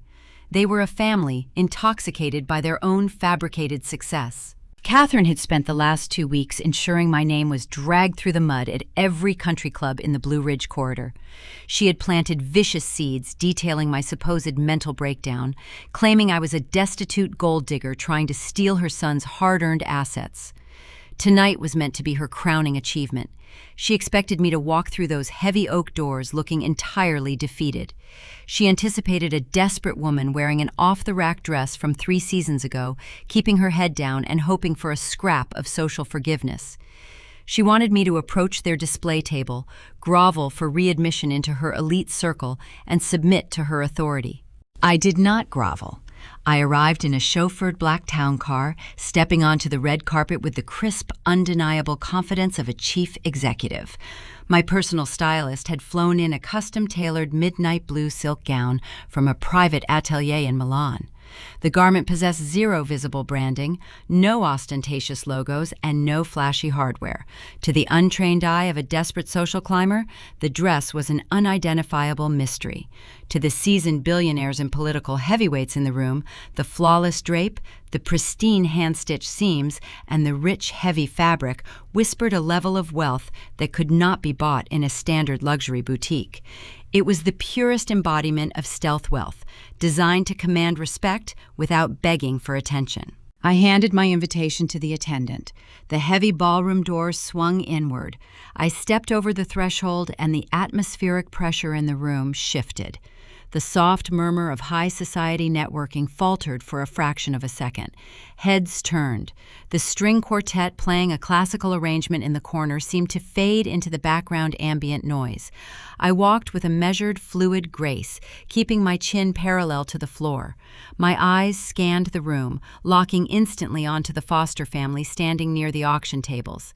Cameron lowered his champagne flute. The smug, triumphant grin melted from his features, replaced by a look of profound, paralyzing confusion. Catherine stiffened, her manicured fingers gripping the edge of a mahogany display table so tightly her knuckles blanched. Madeline simply stared, her mouth slightly open, unable to process the striking visual before her. They were searching for the terrified data entry clerk they had bullied for years. The woman gliding across the marble floor was a formidable stranger to them. I did not walk toward them. I did not offer them a single glance of recognition or a polite nod. I bypassed the silent auction entirely, ignoring the minor socialites and mid-level consultants vying for attention near the entryways.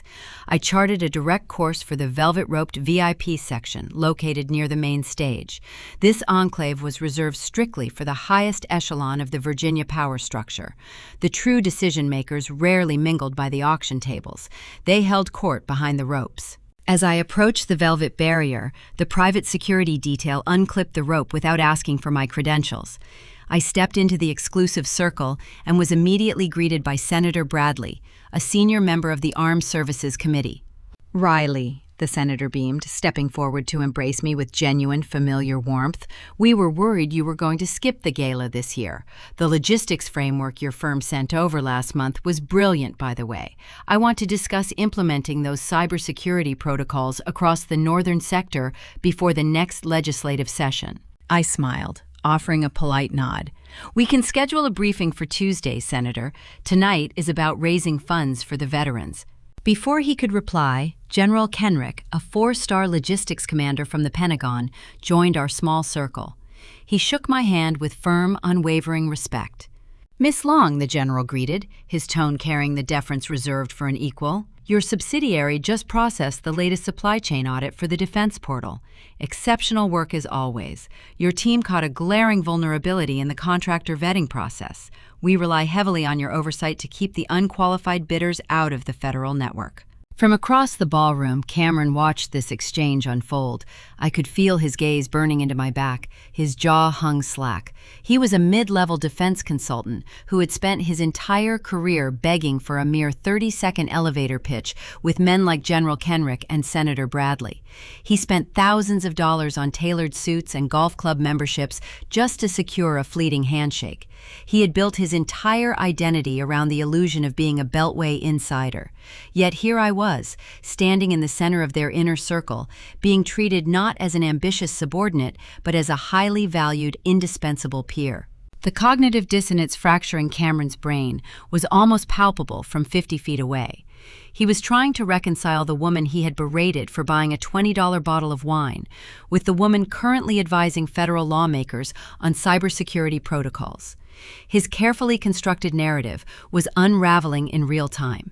He had just submitted a fraudulent application to the very defense portal General Kenrick had mentioned, entirely oblivious to the fact that my holding company was the entity managing that exact audit. Catherine was experiencing a similar psychological short circuit. She had spent weeks telling these exact people that I was an unstable, destitute fraud. Now she was watching those same influential figures bypass her own son to seek out my professional counsel. The elite women she had gossiped with on the country club veranda were currently watching me share a laugh with a sitting United States senator. The lies she had spun were dissolving under the bright lights of the chandelier. Madeline realized her fabricated startup metrics meant nothing in a room where true power was measured by federal clearances and Senate endorsements. The glittering sequin dress she wore suddenly looked cheap and desperate compared to the effortless elegance of the VIP enclave. The Fosters had positioned themselves near the silent auction to assert their dominance, but they now looked like frantic tourists pressed against the glass of a world they could never truly enter. I took a glass of sparkling water from a passing waiter, engaging in light, easy conversation with the general. I knew the Foster family could not tolerate this level of humiliation. Their entire identity relied on being the most important, respected people in any given room. Being publicly overshadowed by the very woman they sought to destroy was a psychological injury Catherine would never ignore. The poison of her bruised ego was already flooding her veins, demanding immediate retaliation. She was not going to slink away quietly. A narcissist stripped of their spotlight will always attempt to reclaim it, even if it means setting themselves on fire just to draw a crowd. I watched out of the corner of my eye as Catherine downed the rest of her champagne in a single furious gulp. She slammed the empty crystal flute onto a passing silver tray, her eyes locked onto the back of my custom silk gown. She whispered something harsh to Cameron, grabbing Madeline by the wrist with a fierce grip. The trap I had meticulously assembled was sitting wide open on the ballroom floor, and Catherine was marching her entire family straight into the steel jaws. The public dismantling was mere seconds away. Catherine could not handle being overshadowed. Fueled by expensive champagne and toxic pride, she marched across the gleaming marble floor of the ballroom. She dragged Madeline and Cameron behind her like human shields, determined to reclaim the spotlight. I watched her approach from the corner of my eye. I was deep in conversation with Dominic. Dominic is a brilliant financial strategist, a man who navigated the treacherous waters of Wall Street before I recruited him to serve as the chief financial officer for my holding company. Tonight, he was playing a very specific role. To the outside world, Dominic was known as an elusive, highly sought-after angel investor looking to inject capital into promising tech startups across the Virginia corridor. Madeline had been desperately trying to secure a meeting with him for weeks, hoping his backing would validate her sinking company. The string quartet shifted into a lively sonata, but the upbeat tempo was brutally severed by Catherine's sharp, piercing voice. "Do not let her fool you," Catherine sneered, inserting herself directly into our circle. The surrounding conversations in the VIP section faltered. Senators, generals, and defense contractors turned their heads, their attention caught by the sudden breach in high society etiquette. Catherine glared at Dominic, her face flushed with arrogance and alcohol.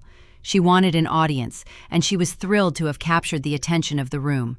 "I see you are entertaining my daughter-in-law," she continued, her tone dripping with venom. "I feel obligated to warn you. Riley is unstable. She is currently trying to steal my son's hard-earned money because she has nothing of her own. She is a low-level data clerk playing dress-up." Madeline stepped forward, her eyes widening as she recognized Dominic from the industry profile she had obsessively studied. The young tech founder saw a golden opportunity. She smoothed the front of her loud emerald dress, attempting to project the image of a seasoned entrepreneur. She offered Dominic a sympathetic, patronizing smile, eager to align herself with her mother's vicious narrative. "It is a tragic situation," Madeline added, trying to sound mature and professional. "My brother is dealing with a very messy separation. Riley tends to fabricate stories when she feels inadequate. We are just trying to protect our family assets." Cameron stood just behind them, his jaw clenched. He looked terrified of the intense spotlight, yet desperate to maintain the illusion of control. He puffed out his chest, hoping the proximity to political heavyweights would somehow validate his existence.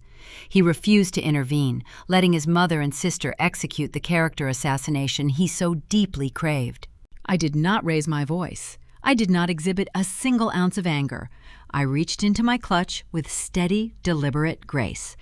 The heavy silence in the VIP enclave provided the perfect acoustic backdrop for my response.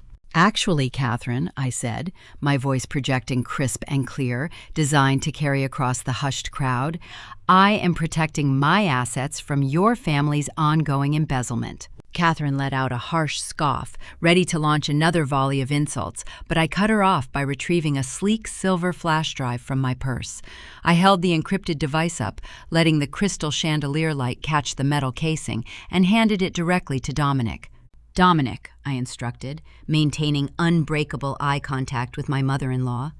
"This drive contains the finalized forensic audit. It outlines exactly how Madeline has been faking her user acquisition metrics to secure external funding." Madeline gasped, a sharp, ragged sound that echoed in the quiet space. Her face turned chalk white. The smug, entrepreneurial confidence evaporated, leaving behind the terrified expression of a cornered fraudster. She reached a shaking hand out, as if she could physically snatch the flash drive from Dominic's grasp, but she froze under his icy glare. "Furthermore," I continued, ensuring every senator and general in our immediate vicinity heard the precise details of the crime, "the audit provides irrefutable proof that Cameron illegally extracted $200,000 from our marital accounts. He funneled those stolen funds into Madeline's startup to prop up her fraudulent revenue streams. They are operating a Ponzi scheme right here in Arlington." Dominic executed his role flawlessly. The pleasant, approachable demeanor of an angel investor vanished. His expression darkened into a mask of theatrical fury. He looked at Madeline with pure, unadulterated disgust. "Is this true?" Dominic demanded, his voice booming with the authority of a man whose time and money had been profoundly disrespected. "You submitted falsified revenue reports to my firm last week. You claimed those inbound wires were client payments. You used stolen capital to bait my investment." Madeline opened her mouth, but her vocal cords failed her. She looked at Cameron, silently begging her brother to intervene, to deploy his consulting charm and fix the disaster. But Cameron was paralyzed, staring at the flash drive in Dominic's hand as if it were a venomous snake. His meticulously crafted reality was crumbling under the weight of hard, undeniable digital evidence. "My firm has zero tolerance for criminal deception," Dominic announced, ensuring the surrounding elite absorbed every word. "I am formally revoking all pending funding negotiations. In addition, my legal team will be forwarding these fraudulent disclosures to the Securities and Exchange Commission in the morning. You are finished in this sector." The social slaughter was instantaneous. In less than 60 seconds, the meticulous, debt-fueled empire the Fosters had constructed was reduced to ash. The influential figures standing near us, the very people Catherine had sought to impress, physically took a step back. The state senators and defense executives looked at the Foster family with overt revulsion. In their world, a ruthless business tactic might be respected, but sloppy, documented theft was a contagious disease they refused to catch. Catherine stood frozen, her mouth opening and closing in stunned, humiliating silence. The prominent socialites she had hosted at the Blue Ridge Country Club were currently whispering behind their hands, casting judgmental glares at the woman who had just been exposed as the matriarch of a criminal enterprise. The lies she had spread about me over expensive luncheons were now serving as the ultimate spotlight on her own family's depravity. She wanted a public dismantling, and I had obliged her. I turned my attention back to Cameron. The velvet dinner jacket he wore seemed to hang loosely on his shoulders now. His eyes were wide, frantic, and filled with a profound, suffocating dread. His mother was a social pariah. His sister was facing federal investigations and immediate bankruptcy. The carefully curated illusion of the Foster family dominance had been eradicated in front of the most powerful people in the Commonwealth of Virginia. I offered him a tight, chilling smile, picking up my glass of sparkling water. I turned my back on them, resuming my conversation with Senator Bradley as if the interruption had never occurred. The private security detail quietly stepped forward, firmly escorting the stunned, speechless Foster family away from the VIP section and toward the ballroom exits. Yet, as I watched Cameron being ushered out the doors, I recognized the familiar, dangerous glint in his eyes. He was a man stripped of his pride, his family's reputation, and his sister's future, but he still clung to a singular, delusional lifeline. He believed the forensic audit only covered his domestic theft. He thought his professional life was insulated from the fallout. He still held on to the desperate hope that his classified logistics bid would save him. He planned to walk into a secure Pentagon-adjacent office building the very next morning, fully expecting to sign a lucrative government contract. He was entirely unaware that the boardroom he was marching into was the final chamber of my trap, and I was holding the key. The morning after the social slaughter in Richmond, the Virginia sky was a bleak slate gray. Cameron navigated the heavy commuter traffic along Interstate 395, his hands gripping the leather steering wheel of his leased sedan. His family was in ruins. Catherine had spent the entire night weeping in her hotel room, her country club standing reduced to ash. Madeline was frantically calling bankruptcy lawyers, her fraudulent startup exposed, and her funding revoked. Any ordinary man would have recognized the irrevocable destruction of his reality, but Cameron possessed a dangerous, delusional resilience.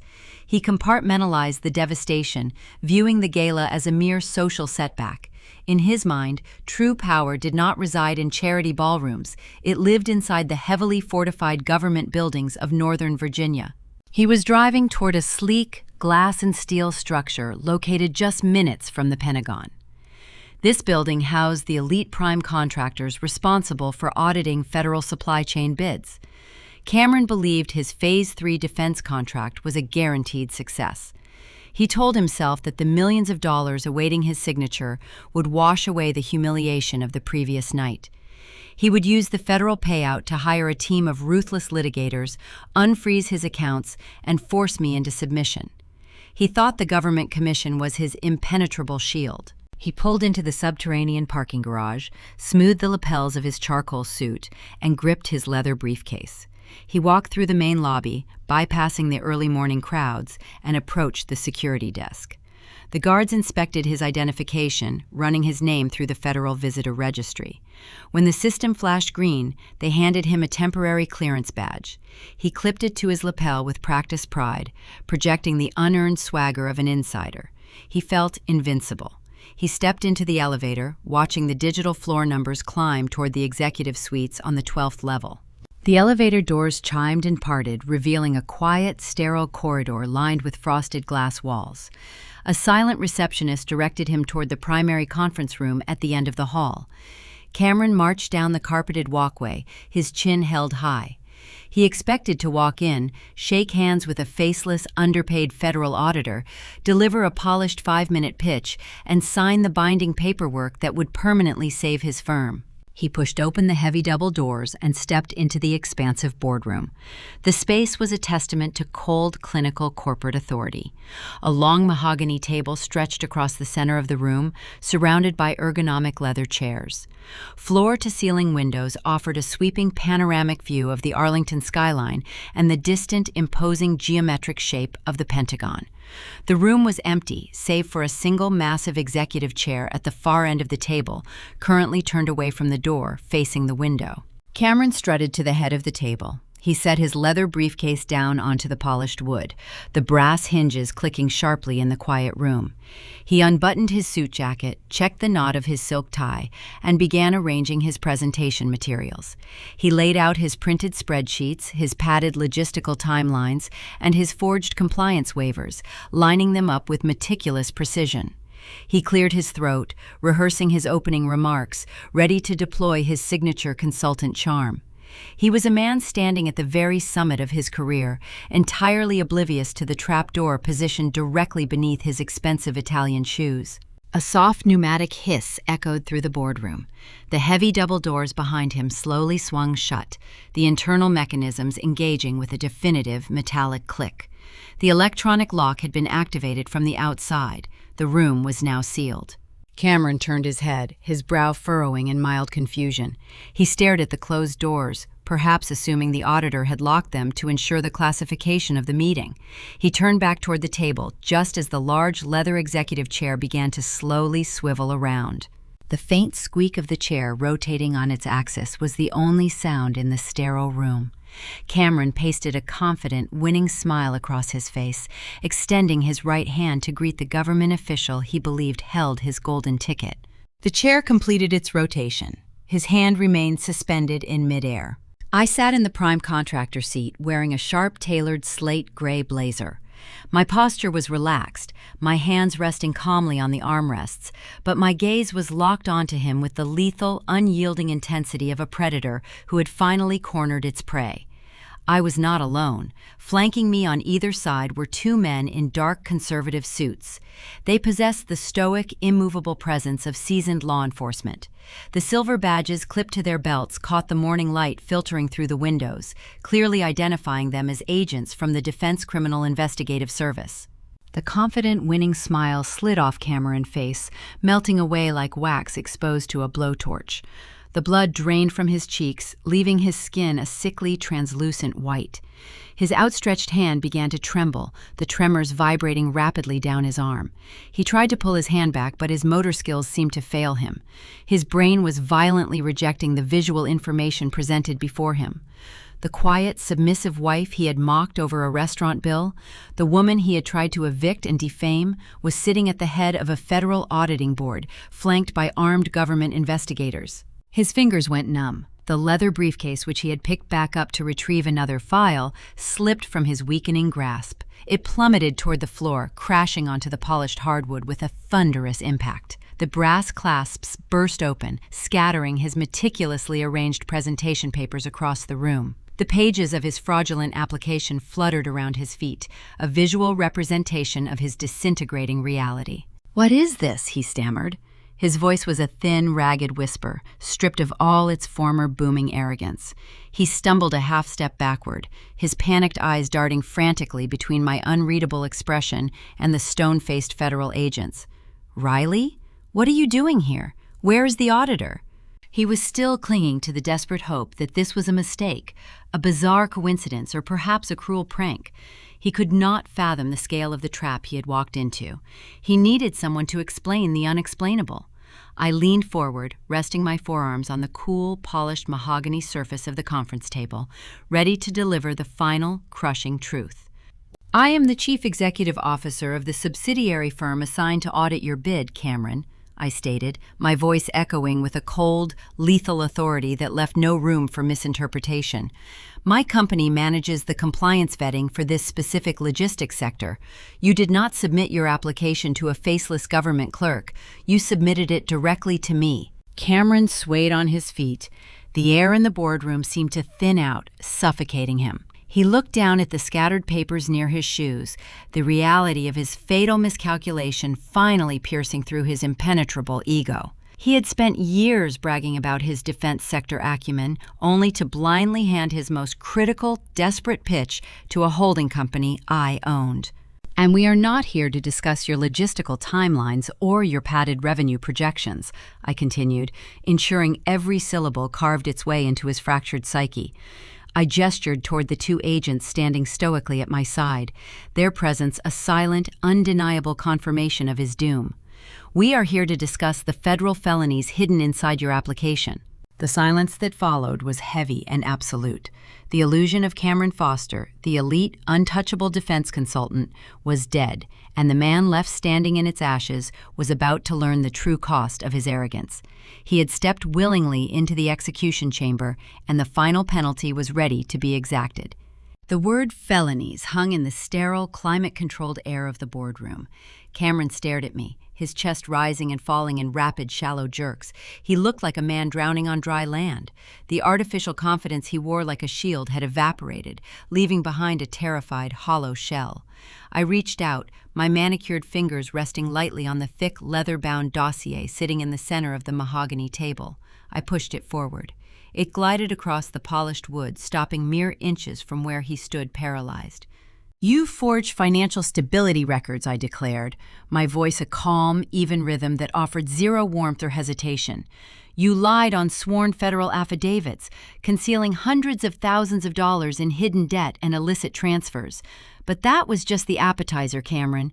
You also falsified a senior military officer compliance signature. You clipped a digital image of a general endorsement and pasted it onto your logistics framework." Cameron knees buckled. He reached out blindly, grabbing the back of a leather chair to steady himself, before collapsing heavily into the seat. He gasped for air, his hands clutching his chest as if his heart were attempting to beat its way out of his ribcage. He looked at the leather dossier, then up at me. The cognitive dissonance finally shattered into a million jagged pieces. He saw the truth in its entire unvarnished form. the quiet wife he had mocked over a dinner bill just days ago, the woman he had tried to humiliate and evict, was the ruthless architect of his total annihilation. I did not just have the power to deny his consulting contract. I possessed the undeniable, documented proof to erase his freedom. "You committed wire fraud and perjury to secure a federal defense contract," I stated, delivering the final verdict. I placed my hand on the dossier once more and pushed it directly into the hands of the lead agent standing to my right. The agent stepped forward, accepting the file with a crisp nod. He rounded the edge of the mahogany table, closing the distance between the government and the criminal. Cameron shrank back into the leather chair, trying to meld into the upholstery, his eyes darting frantically toward the locked doors. "Cameron Foster," the lead agent announced, his voice carrying the uncompromising weight of federal law enforcement. He unclipped a pair of heavy steel handcuffs from his tactical belt. "You are under arrest for federal fraud, forgery, and perjury. Stand up and place your hands behind your back." The second agent stepped in, hauling Cameron to his feet with swift, unyielding force. Cameron did not resist. He was entirely limp, his muscles refusing to support his own weight. As the cold metal clicked securely around his wrists, locking him into his new reality, the lead agent reached toward Cameron's chest. With a sharp, precise motion, the agent forcefully unclipped the government security clearance badge from Cameron's lapel. The plastic identification card hit the mahogany table with a sharp clatter. That simple action stripped Cameron of the fake prestige he worshipped. The badge was his entire identity, his golden ticket to the elite Virginia corridors, his supposed proof of superiority. And now it was just another piece of state evidence lying abandoned on my conference table. The physical loss of that badge broke the final remaining barrier in his mind. Cameron began to weep. It was not a quiet, dignified sorrow. He sobbed openly, his face contorting into an ugly, wet mask of pure terror and profound regret. The arrogant consultant who had sneered at me across a waterfront dining room was gone. He looked at me, tears streaming down his cheeks, pleading with a hoarse, broken voice. "Riley, please," he choked out, his shoulders shaking as the agent secured his arms behind his back. "I am sorry. I will fix it. I will pay it back. I will sign whatever you want. Please do not let them do this to me. You are my wife. Have mercy on me." I stood up, smoothing the front of my slate gray blazer. I looked down at the weeping man I had once thought was my partner. I studied his tears, searching for a single ounce of genuine remorse, but I only saw a predator crying because he was caught in a trap he set himself. "I showed you mercy when I let you believe you were the provider," I replied, my tone devoid of any lingering affection or pity. "You chose to weaponize that illusion. Enjoy the reality you built." I turned my back on him. I did not wait to watch the agents march him out of the room. I walked straight toward the heavy double doors, pushing them open and stepping out into the hushed, carpeted corridor. His desperate, sobbing apologies echoed behind me, fading into white noise as the doors sealed shut with a definitive pneumatic hiss. I bypassed the main elevators and took the private executive exit, stepping out into the bright, crisp Virginia sunlight. The fresh air filled my lungs, tasting like pure, unadulterated freedom. The sprawling geometric shape of the Pentagon sat quietly in the distance, a monument to the very system Cameron had foolishly tried to cheat. I walked toward my waiting vehicle, my heels clicking a steady, victorious rhythm against the pavement. The weight of his toxic presence was entirely lifted from my shoulders. The fallout over the next several months was methodical, swift, and thoroughly satisfying. The federal justice system does not act with haste, but it acts with crushing certainty. Cameron was denied bail due to the severe nature of forging military credentials. He traded his custom-tailored suits for a standard-issue orange jumpsuit, sitting in a federal holding facility while awaiting a trial that would inevitably end in a lengthy prison sentence.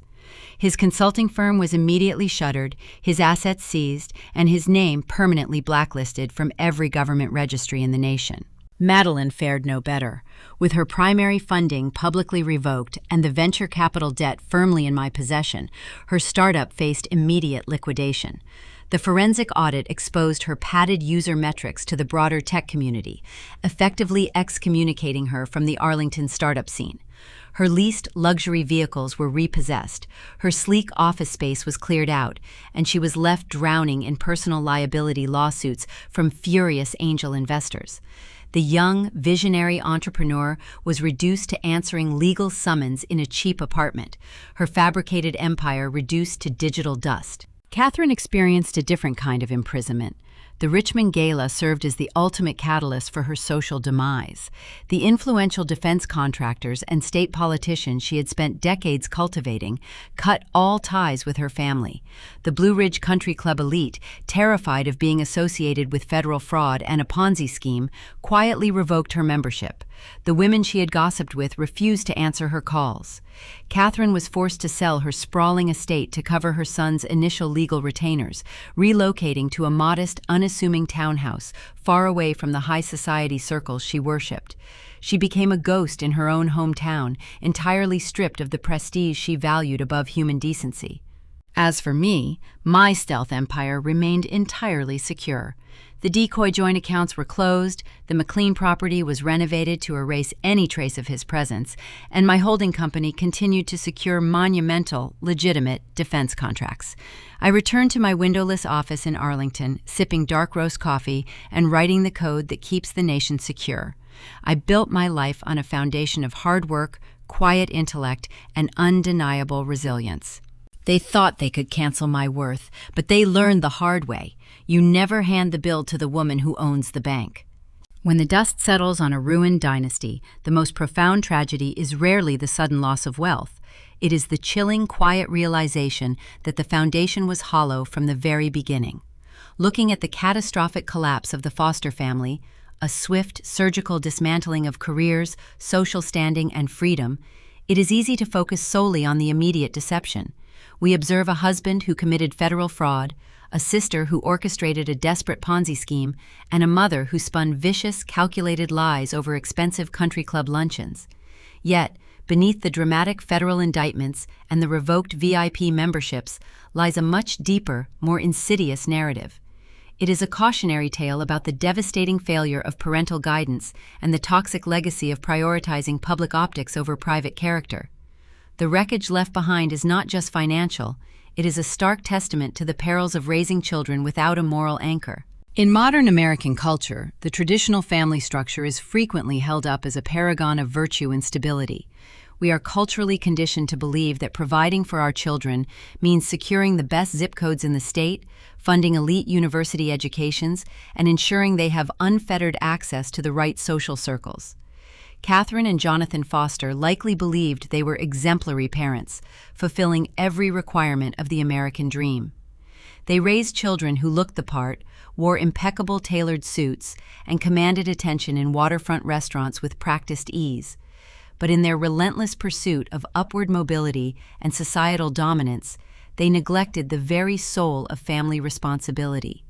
They taught Cameron and Madeline how to perform the aesthetics of success, but they conveniently forgot to teach them how to earn it. They equipped their children with boundless arrogance instead of emotional awareness, and blinding entitlement instead of fundamental honesty. Raising children within a healthy family ecosystem requires a terrifying, exhausting level of emotional awareness. It demands that parents look at their offspring with clear, unforgiving love, recognizing their inherent flaws and forcing them to confront their own inadequacies. True parental responsibility is not handing your son a golden parachute the moment he stumbles. It is allowing him to hit the ground so he can learn the vital mechanics of standing back up on his own 2 feet. Fairness and honesty must serve as the bedrock of any home. If a child learns early on that truth is flexible, that user metrics can be padded and marital funds can be drained as long as the neighbors never find out, they will inevitably build their adult lives on a fault line. The Fosters built a breathtaking, glittering castle, but they built it on shifting sand, and they spent their entire lives pretending the tide was not coming in. There is a profound, critical difference between loving a child and indulging their fragile ego. When Catherine chose to launch a smear campaign against her daughter-in-law, rather than pause to question her son's sudden, frantic financial maneuvers, she was acting out a pattern that had likely defined her entire maternal existence. She shielded her children from accountability at every turn. When a parent clears every obstacle, excuses every moral shortcut, and validates every boastful whim, they are not protecting their child. They are leaving them entirely defenseless against the harsh, unforgiving nature of reality. Cameron's belief that he could forge a military signature and lie on a sworn federal affidavit did not materialize overnight in a vacuum. It was the culmination of a lifetime spent under a roof where fairness was treated as a weakness, and consequences were things that only happened to other, lesser people. We observe these spectacular downfalls and often feel a distant sense of poetic justice, but if we are courageous enough, we must also hold a mirror to our own lives. How often do we praise our children for their grades, their trophies, or their status, while conveniently ignoring the subtle erosions of their character? How often do we sweep uncomfortable truths under the rug simply to maintain the illusion of a perfect, harmonious household? If you have ever witnessed a family shatter because they valued public perception over private integrity, or if you simply appreciate narratives that peel back the pristine veneer of high society to reveal the truth beneath, take a moment to hit the subscribe button and follow Sarah Told Stories.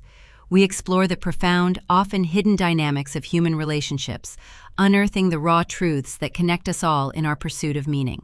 Society frequently tells us that a parent's ultimate duty is to ensure their children never suffer, to carve out a smooth, frictionless path for their future. We are conditioned to believe that a mother's fierce, blinding loyalty is the purest, most noble form of love. But looking at the wreckage of Cameron sitting in federal custody and Madeline drowning in personal bankruptcy, a much darker, unconventional truth emerges. Unconditional loyalty, when stripped of moral accountability, is not love at all. It is a form of quiet, generational sabotage.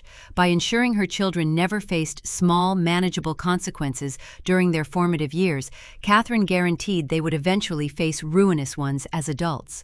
She loved the shiny, impressive idea of her children's success far more than she loved the actual, flawed character of the children themselves. In trying to save them from temporary embarrassment, she condemned them to permanent ruin. The most crucial legacy we leave our children is not a robust stock portfolio, a commercial real estate trust, or a designated seat at the VIP table of a charity gala.